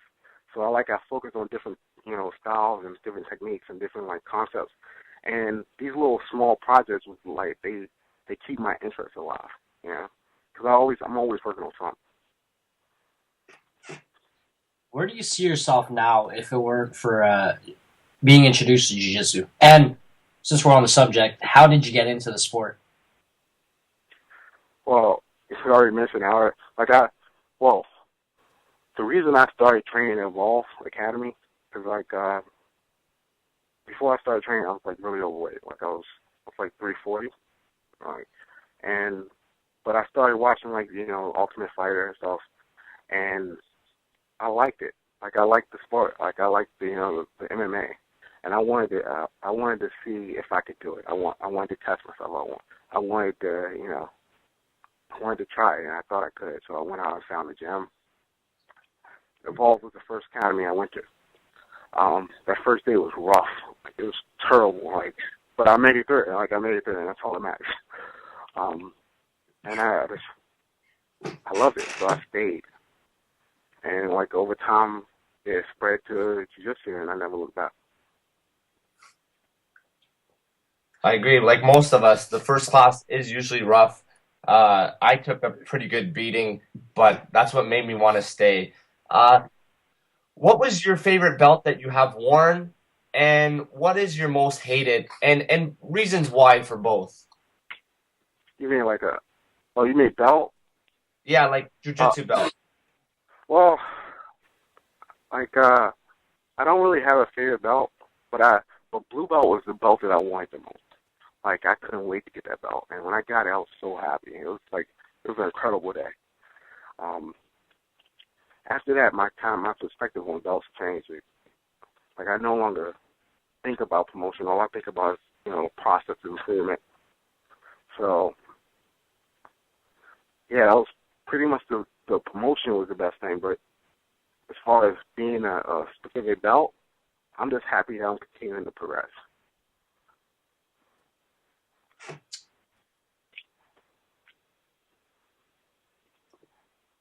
Sorry, we're gonna have to. This could be the last question. We're running a little behind as we didn't expect. But what would be the best advice you can give someone, and not that you have heard personally, but something you've always wanted to hear? Maybe that's the question. Sorry, it came out a little wrong, but as far as advice, I think what helps is just being in the process, and just kind of accepting the fact that, things you won't always feel like you're moving upward. Embrace that plateau. Enjoy the process, No matter if you win, lose, you get smashed in the gym, nothing matters. But staying in the process and always moving forward. And just loving it, It's a great sport, great art. Love it. Have fun. That's a great advice. We hope, a lot of success in the future for you. And we hope that, you get your black belt soon enough. And, thank you for your time, for speaking with us. And, Yeah, we're thinking about having this same episode again once everyone becomes a black belt. I think that would be even epic. I can't wait. Thank you very much. All right. Have a good day. Take care. Bye-bye. By the way, yes, that was another loitering. I don't know if anyone picked up on that. I promise you guys we're not affiliated with them. It's a reoccurring coincidence. To be honest, though, everyone, if you don't know, we actually are trained. We trained under Robert Drysdale. It just happens that, like I said, why mostly loitering guys, they always say yes. So hopefully the people out there are always going to be like that. Doesn't matter what gym you train at. I hope everyone constantly agrees to come on our show because we do love everyone out there. People coming up, I know Jimmy Cat mentioned Thomas Beach. This is someone we want to get on. I already mentioned the Adamson brothers. There's the dudes out in Miami, some killers as far as hit the mats. I know David Aguzzi is listening right now. Yes, he is. Unless you left, I don't know. Yeah, I don't know. You better be listening because I like your Facebook. Yeah, and I've been talking about your tournaments and the Montreal grappling experience, Toronto grappling experience, the grappling company. Actually, big fan of his. We'll have him on a future episode also. You know what I feel like having actually back on? Sergio Machado for some God damn it, I like Sergio Machado, and I apologize for all the people that get offended when I say God damn it. Siri, can we make the next call to Mr. Bret Perchaluk? I hope I pronounced your name correctly. Where do you think he's from? Judging from his name, I believe it's America. Perchaluk. I have no idea. Perchaluk. Siri, you are slacking. Please give us the call. Maybe I should warn Siri a little before, but I'm changing to Microsoft. I don't even know what that means. I don't know either. Windows. Maybe he has his ringer on silent. No. No.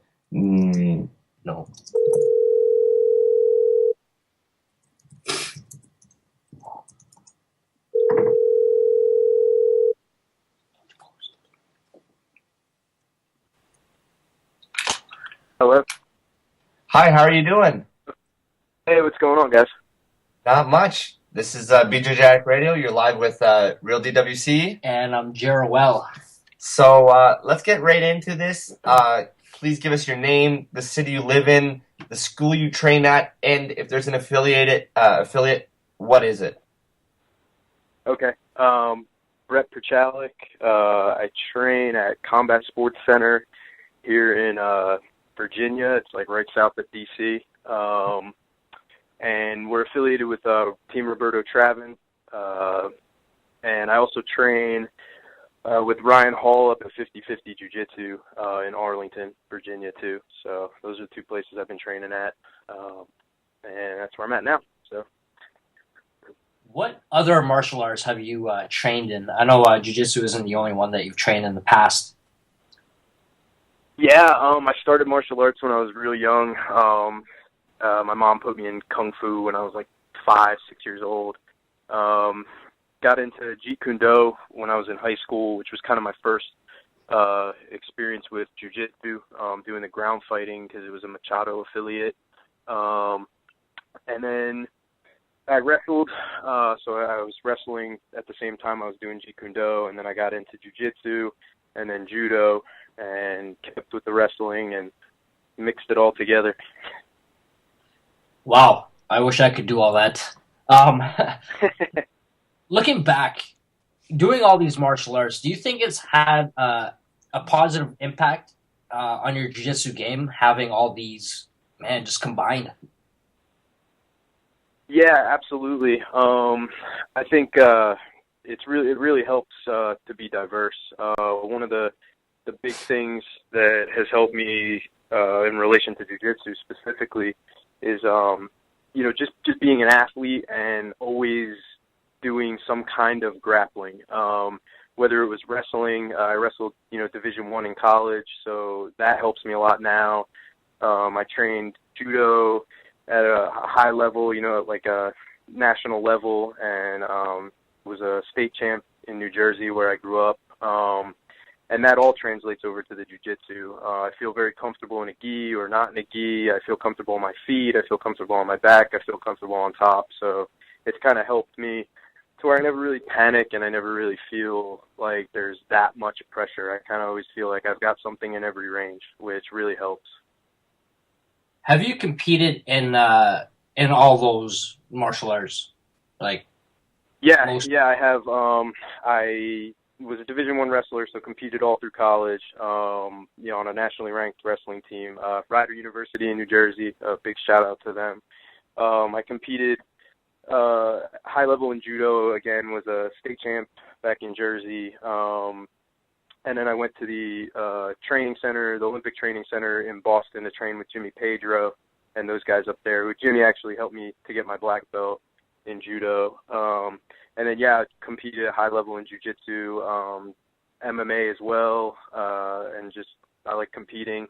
I like sports, so I just try to keep it going. After everything you just named and accomplished, are you still excited when you think of obtaining your black belt in Brazilian Jiu-Jitsu? Yeah, that's actually when I was younger. I was getting out of high school. I had wrestled. I did the Jeet Kune Do, and I actually switched and found like a true MMA and Jiu-Jitsu gym. And I hadn't even messed around with judo yet, but I always looked at judo as kind of like this alluring, like mystical martial art. Like I knew it kind of looked like Jiu-Jitsu, but I really wasn't sure what they were doing other than slamming each other pretty hard, and I thought that was cool. But I told myself that if there's ever any life goals that I accomplish, and maybe it's only one life goal that I accomplish, it was I was going to get my black belt in judo and jiu-jitsu, and I wasn't going to stop either until I did both. So we're well on our way to that. So it's pretty cool. Yeah, you were close. When you hit brown belt, I mean, it doesn't get much closer than that. What would be some goals once you obtain black belt that you can't rest until you have done this at this belt? Is there any goals? And it doesn't really have to be so much winning the world. It could be something simple as doing a seminar. But what is a couple that you cannot rest until you do it? Yeah, that's an interesting question. When I competed at Worlds as a purple belt this past year before getting my brown belt, and one of my friends that I stayed with, he's a Checkmat guy, so we got to spend a lot of time with them. And I had trained in Vegas for a while too, and got to roll with a lot of the Checkmat guys. And one thing that I heard Buchecha say was that once you get your black belt, you basically start over again. And I think that's kind of like something I'm going to live by, which is basically reaccomplish as much as I can at the black belt level to mirror like what I've done from white belt, and just keep striving to just do everything over again, or maybe even better. And like you said, it might not be winning a world championship, or it might not be anything other than just a seminar or be a better teacher or whatever, but just do everything that I've done and enjoyed to this point, but do it better and do it at the black belt level. I agree with you. So, me and the host here, we are blue belts, and there's a reason it's called blue belt, because it makes you sad as hell sometimes. Can you tell us, because we personally want to know from someone at your level, was it a hard belt for you to wear? Yeah, that was the hardest belt I had and my least favorite. I wasn't a white belt for long. I think I was training like 6 months, and I'd gotten my blue belt. And it was just getting smashed every day. There were no guys my size. I was a little guy, like around, like 140, and everybody in the gym was bigger than me.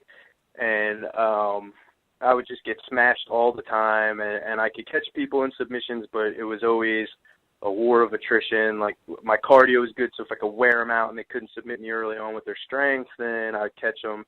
But I was getting beat pretty good by the bigger guys. But looking back on it now, I'm actually pretty thankful for that, because it forced me, as a good wrestler, it actually forced me to have to play off my back. So I developed a actually pretty good half guard and guard game. And it also made me not afraid to open up. Like, I realized pretty early on that I wasn't going to submit any bigger guys by just pulling guard, closing it, and holding them. So it made me take the risks that, you might get submitted, but if you open up, good things can happen too. So it was actually good for me, but it was tough, and it was a hell of a long road. What what has been the best advice that you've heard or somebody has told you? Yeah.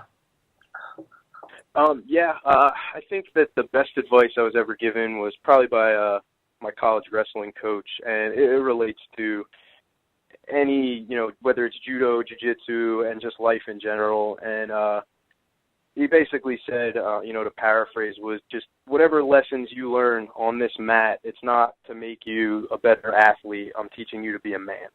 And there's a lot of adversity on the mat, in practice, just like we were talking about just now, just getting smashed. You're frustrated, like you said, with the blue belt, how you get sad, you're blue.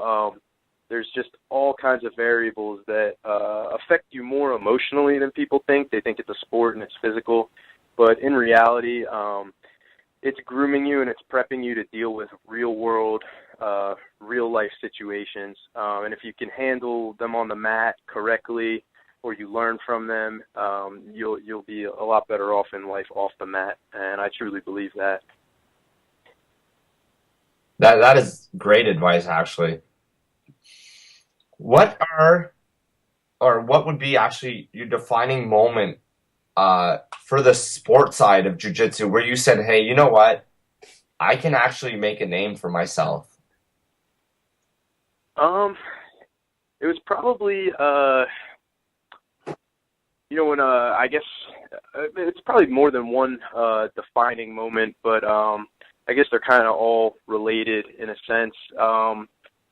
It just kind of like being able to be proud of myself no matter what happens. So whether it was like go, like place at Pans or compete at like Abu Dhabi Pro or go to a tournament and just get completely smashed, no matter what, just always being able to be proud of myself for continuing this. I mean, it's been a long journey. I started, initially jiu-jitsu was like around like 2002, and it's been off and on because I had to take a little bit of a break for college for wrestling. But I mean, it's going on 10 years, and I've never given up. I've never given up on my goals, and I've never given up on myself. And there was a time where I did really step away from competition, and reluctantly kind of got like roped back into it, and then reignited that love and that fire to want to compete and to do big things in the sport. So I'm glad that it happened.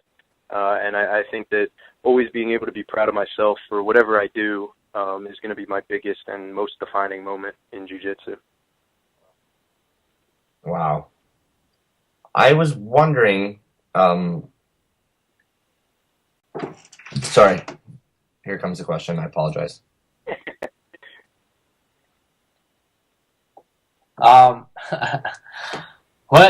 What is your favorite belt so far? Well, what has been your favorite belt? Favorite belt, purple belt. I think that was the belt that I was at the longest. I also got my purple belt was given to me. I was living in Georgia, so I was training at like Roberto Travin's with him, and he's the one who gave me my purple belt. And I'd been, working my ass off there. Like I was basically in a room full of like Brazilian superstar black belts, and I was getting killed every day. But then my jiu-jitsu picked up really quick, and he gave me my purple, and that's where I learned the most.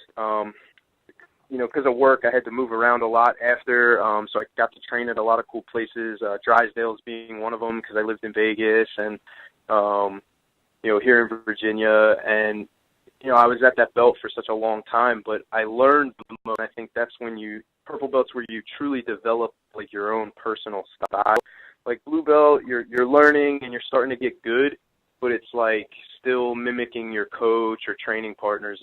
You hit purple belt, and that's when it really becomes your own, and you start to own your jiu-jitsu, and it becomes your style, and nobody can emulate it because it's yours, and there's things in your game that you don't expose to other people in training or you don't do in competition, and it's kind of just your thing that you own at that point. So I think that was really my favorite belt. Nice. And who are your favorite people to watch in the sport? A huge like mentor figure to me, someone who gives me like a lot of good advice. Braulio Estima, he's a huge one for me. I love and kind of model my tactics after Kron Gracie. I kind of don't play the point system, and I just go out there to have fun and try to pull off submissions. So I really respect that because he'll go out there win or lose, and it doesn't matter as long as he tries hard and he fights hard. I like that. I really like Dustin Dennis, who's like another good friend of mine who I've trained with in Florida. I really like his kind of like American style jiu-jitsu where it's real like wrestling based, and he's big on like, you know, making it count when you're on your feet and like punishing people all the way to the mat so that they just want to give up. So I like that style. It kind of relates to my wrestling background real well. I mean, the list goes on and on. I have so much respect for a lot of guys, and I've trained with so many high-level guys over the years and have a lot of like high-level friends. Ryan Hall would be another one. Him and Seth Smith, his partner. I mean, I roll with those guys, and they just smash me, and I have so much respect for their game. So, out of everyone you named, I thought Dustin Cleans was a good name you named. I would love to have him on the show, actually, because I think he accomplished so much and didn't get if he did this in another time era, he would probably be very, very famous all across North America, not just in the Florida area. Yeah, to be honest, man, I mean, I've trained with him. You know, we talk on the phone on a regular basis. He's a big like mentor figure to me.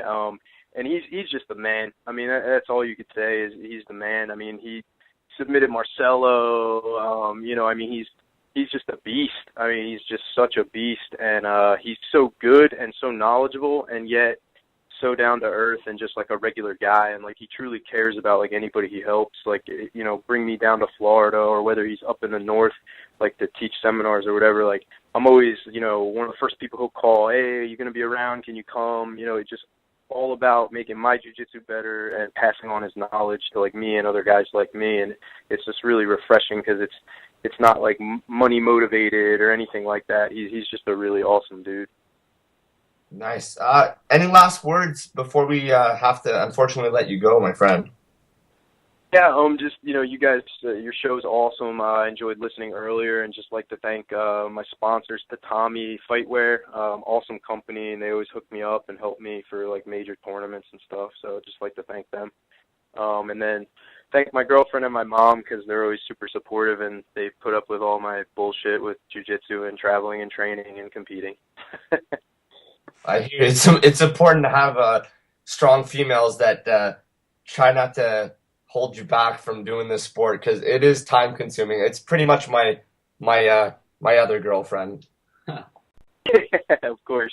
All right, thanks for coming on. Hopefully we'll get you back on here once you obtain that magical black belt. Thank you very much. Absolutely, the ninja belt for sure. It's elusive. Thank you. All right, thanks, guys. All right, bye-bye. All right, so far that's 7 down. Dude. And now this might be the most nerve-wracking one of all. Very. The man who teaches us some jiu-jitsu. All right, let's get this going. Siri, can you call Mr. Nabil the Thrill Khatib?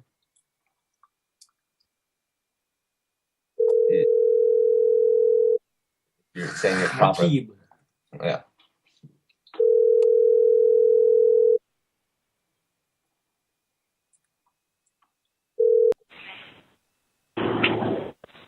Hello. Shu Habibi. Hello. Sure, Habibi. You are live on BJJ Addict Radio. Thank you for wow, doing this with us. Yeah, of course. How you guys doing? Good, man. We gave a backdrop so everyone knows you are in fact our instructor. So okay. So no fooling around then, right, guys? Since I'm your coach.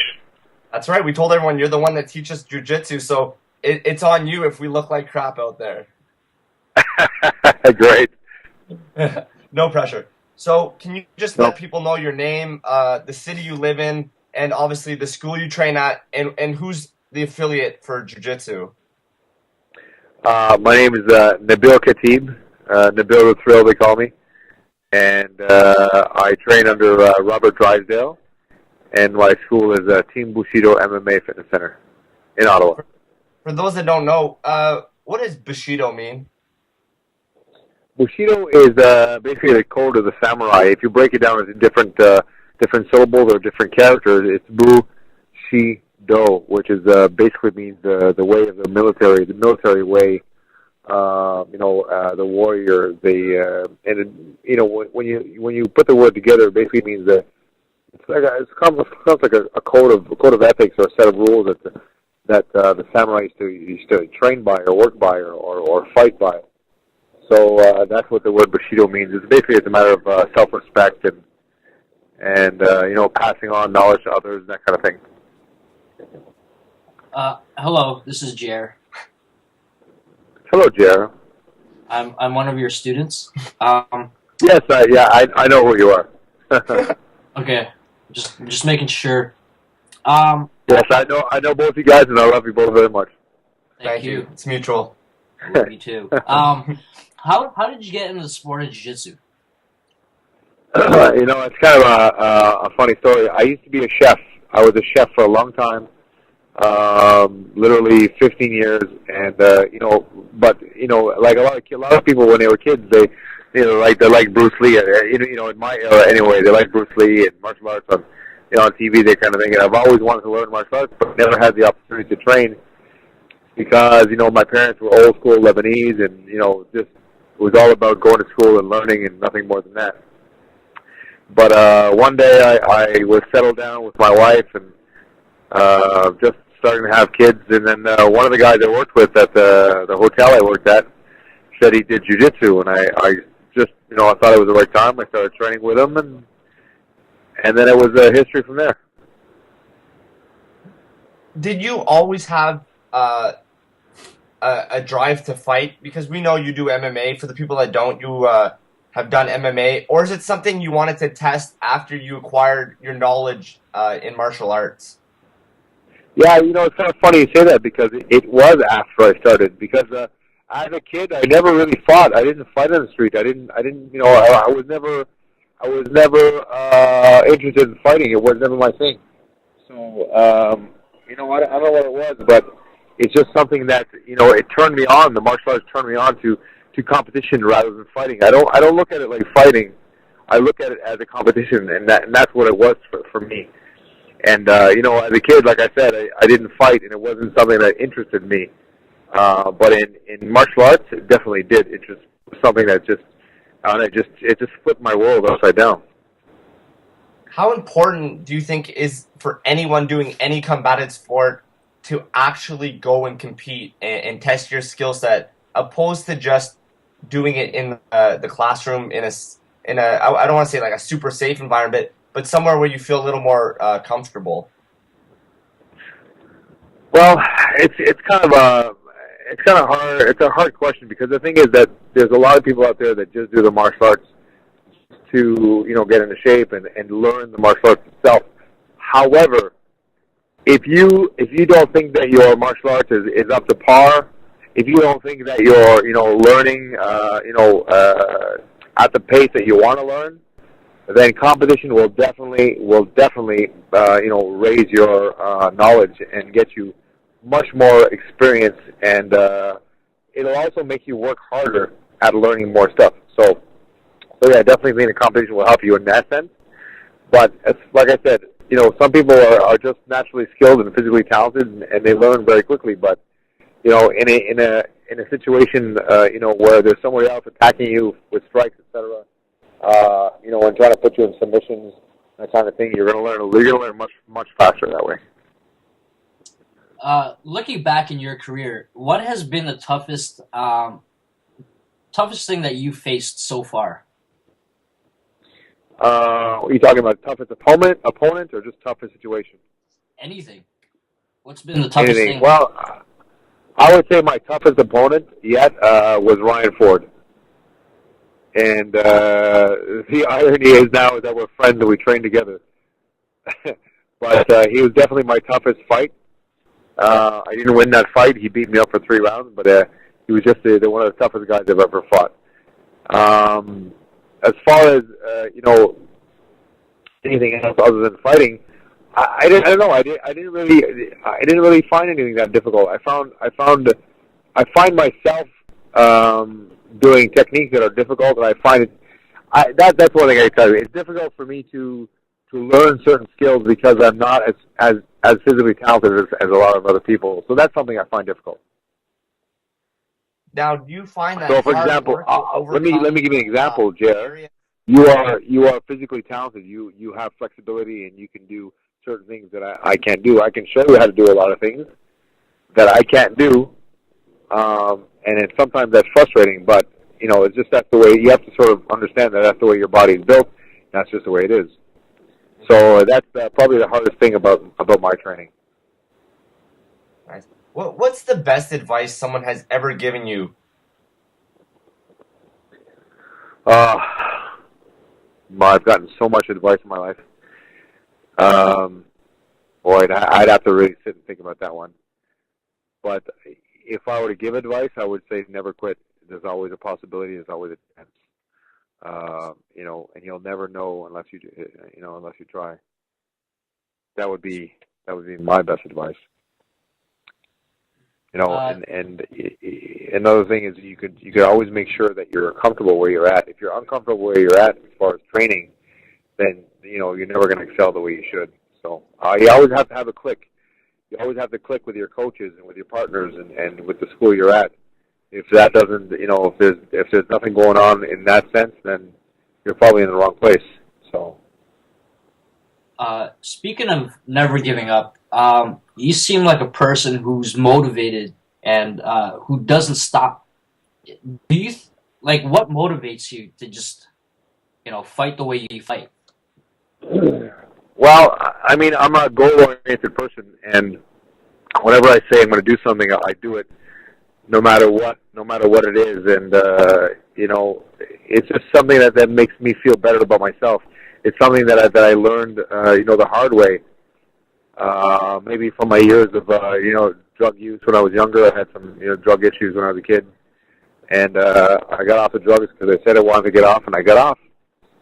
And I've been working, since I got off the drugs, and it's been 18 years now, and I don't know. I guess it's just something that makes me feel better about myself. When I say I'm going to do something, I do it, and I try to reach my goal the best possible way. And anything I do, I try to do it to the best of my abilities. That's a great thing that you just mentioned. So, would you say that martial arts in general just is a life-changing sport? For everyone, not just your particular case? I would say it definitely is if they're in the right environment. That's the problem, is that there's a lot of environments out there that are, not necessarily martial arts, but just MMA, which is, just hitting the bag or hitting your partner or whatever. They're just go in and you train and you leave. But what I found in myself, in my training, is that the people that I've learned with and trained with are good people, and they like to hang out, and they like to talk about issues and figure things out and help each other out, and that's what's driven me, is the martial arts community. The MMA community is what's driven me.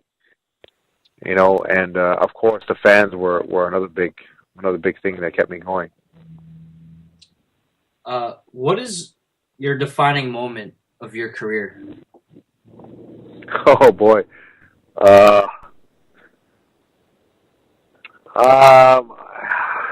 Geez, that's a hard one.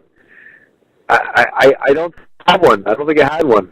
I really don't think I had one. I had I had a fun career. It was a lot of fun. I did a lot of things I wanted to do. I missed a couple of goals that I wanted to reach. But I would probably say that making 170 the first time was tough. And my first 170 fight was fighting an experienced UFC fighter, and I ended up winning. So maybe that was my defining moment. Maybe that's where I said, okay, well, I'm in the right place. This is what I want to do. I think opening up Team Bushido was, in my opinion, your defining moment, because I think not only is it helped so many people achieve goals that they didn't think they could reach, but also affect lives positively. Sorry, my English is not that great, Nabil, so. Your English is just fine. It's positively fine. Thank you. I think you're probably right. Yeah, opening up Team Bushido was a big thing for me, and it was a big thing for the community. I think when we opened it up in Rockland, it opened up a lot of people's eyes in martial arts, and that's why I started fighting in Rockland, in a small town. And I think you're probably right. I think Team Bushido was a very defining moment. For those that don't know, you run this gym. You're there from morning to night. You had goals that you want to obtain, so that might have held back even some of the just strictly BJJ side, as far as some other people have. They do 6-hour days and just a gi.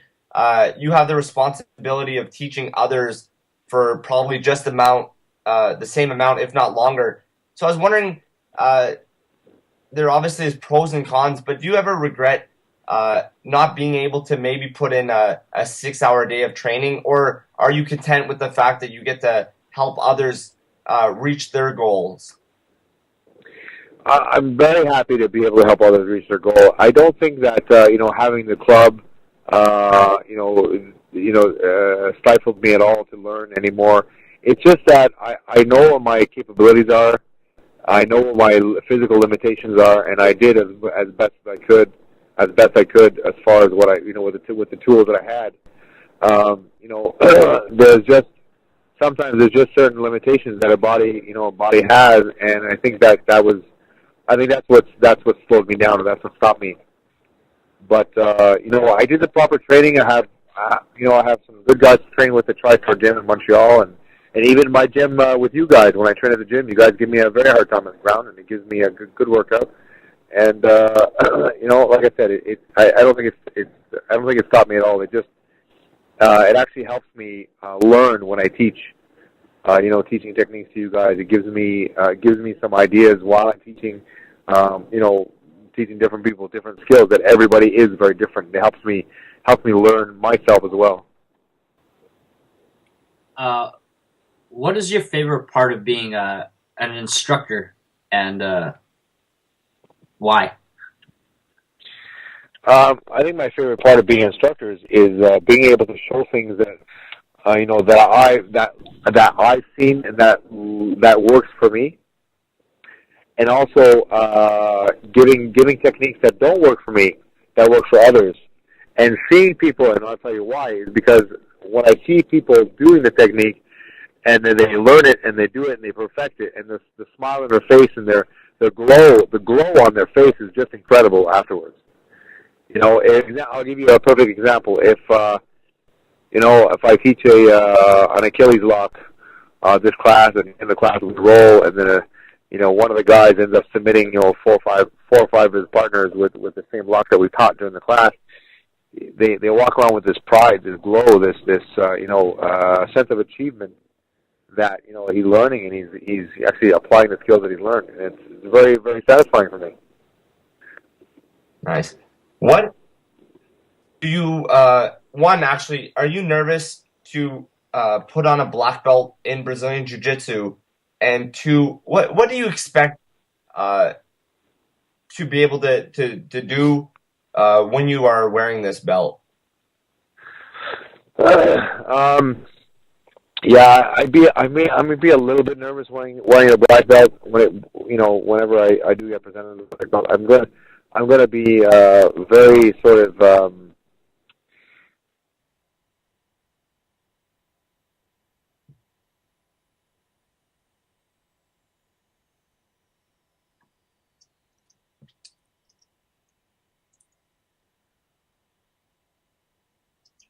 All right, folks. I think we lost Nabil. Let's get him back on. Hopefully, we'll take a second and then we'll call him back. So we'll wait.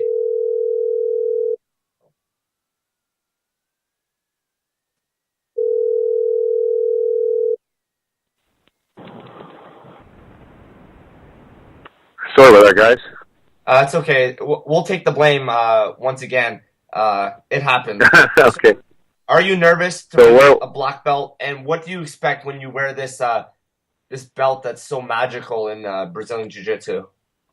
Yeah, I will definitely be nervous, to have the belt because it's going to give me, there's a responsibility behind that belt, and the responsibility is to teach, pass on the skills that I've learned, to deserve that belt. And in order to deserve the belt, you have to be able to, progress yourself and progress your students as well. So it's not about just me. It's about what I'm doing with the belt, with my students and with the public. So it's definitely a big responsibility. Nice. And what will it mean to you to receive a belt from Professor Robert Drysdale?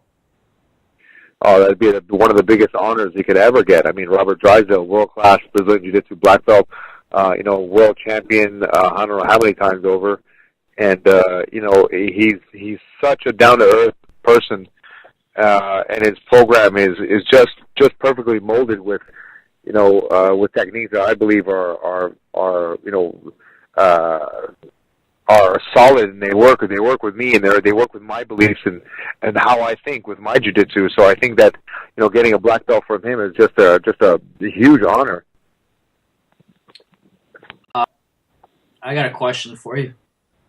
Yes, yeah. It's one, but it's split into two, so it's like 1A and B. 1A. Okay. What was your favorite belt to have worn? And 1B, will you ever open up another school? Okay. One, the first belt I ever wore was a white belt, and that was the most exciting thing for me, that I started doing martial arts. And two, my first black belt in Japanese Jiu-Jitsu was very exciting because it showed that I put in the time and the effort, to earn the belt. It was part B again. Oh yes, opening another dojo. I definitely will. It's just a matter of time. Yes. All right, perfect. And we're going to have to let you go very soon. You have been our 8th guest on this episode. We saved the best for last. What are some last words that you got to say out there to people? Maybe advice you want to give them, or just any last words? Well, first of all, I know that most people know that I'm retired now after my last fight, and I want to thank all of my fans, all my sponsors that have ever been here for me. Fear the Fighter, Street Soldier, Caps Auto Parts, Stereo Plus Design, and Jim has been always there. TriStar Dorms, always there to help me out. And one thing I can tell people is that if you have a goal, you have a passion, you have something that you want to drive towards, don't ever give up. Find a way. There will always be a way. And make sure you have the right people around you to support you to do it. If you don't have the right people around you, you're in the wrong spot. You got to move on. And make sure you're always comfortable with what you're doing. And that's it. That's the way to do it. All right. I know you never heard me say this before, but that was some real talk. That was real talk. Yeah, I never heard Dave say real talk. All right, Nabil, thank you very much. I'm sure we'll see you tomorrow in class. Very good, guys. Thank you very much for the call, and much love in jiu-jitsu. We'll talk to you guys soon. Thank you.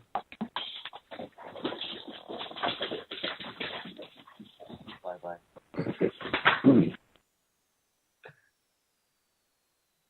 Hello? I don't know if he's off yet. I think he got off. All right. Okay, so that awkward moment when you don't know if someone's hung up, we still haven't mastered that yet when we know. But, all right. So that was the last interview of the day, guys. 7 p.m. to 9:15 p.m. live, straight, all future black belts. Hit us up. Let us know what you think. Everyone that did the show tonight, thank you very much. You have no idea. We will send you an email soon with the information how you can post this on your Facebook, Twitter. Get it out there. Let people know that you got next. And hopefully we can do this episode again with other brown belts. I think this was one of our best episodes to date. I'd like to thank the puppeteer. You could say the Siri, Miss Erica. Thank you very much. You do a lot of magic to make this show run very smooth. So thank you. And man, I feel like I just won a fucking Grammy, man. This speech right here. But seriously, this was a big step for us in our radio lifestyle right now, our radio life. So thank you out there, people. To everybody listening. And thank you, Jerr. Thank you. All right. This is it. Let's wrap this up. Next week, we got a huge episode. I know I say this every episode, but we got John and Carlos Machado. I mean, if you don't know who the Machado bros are, you don't even know jiu-jitsu at all, or especially the BJJ side.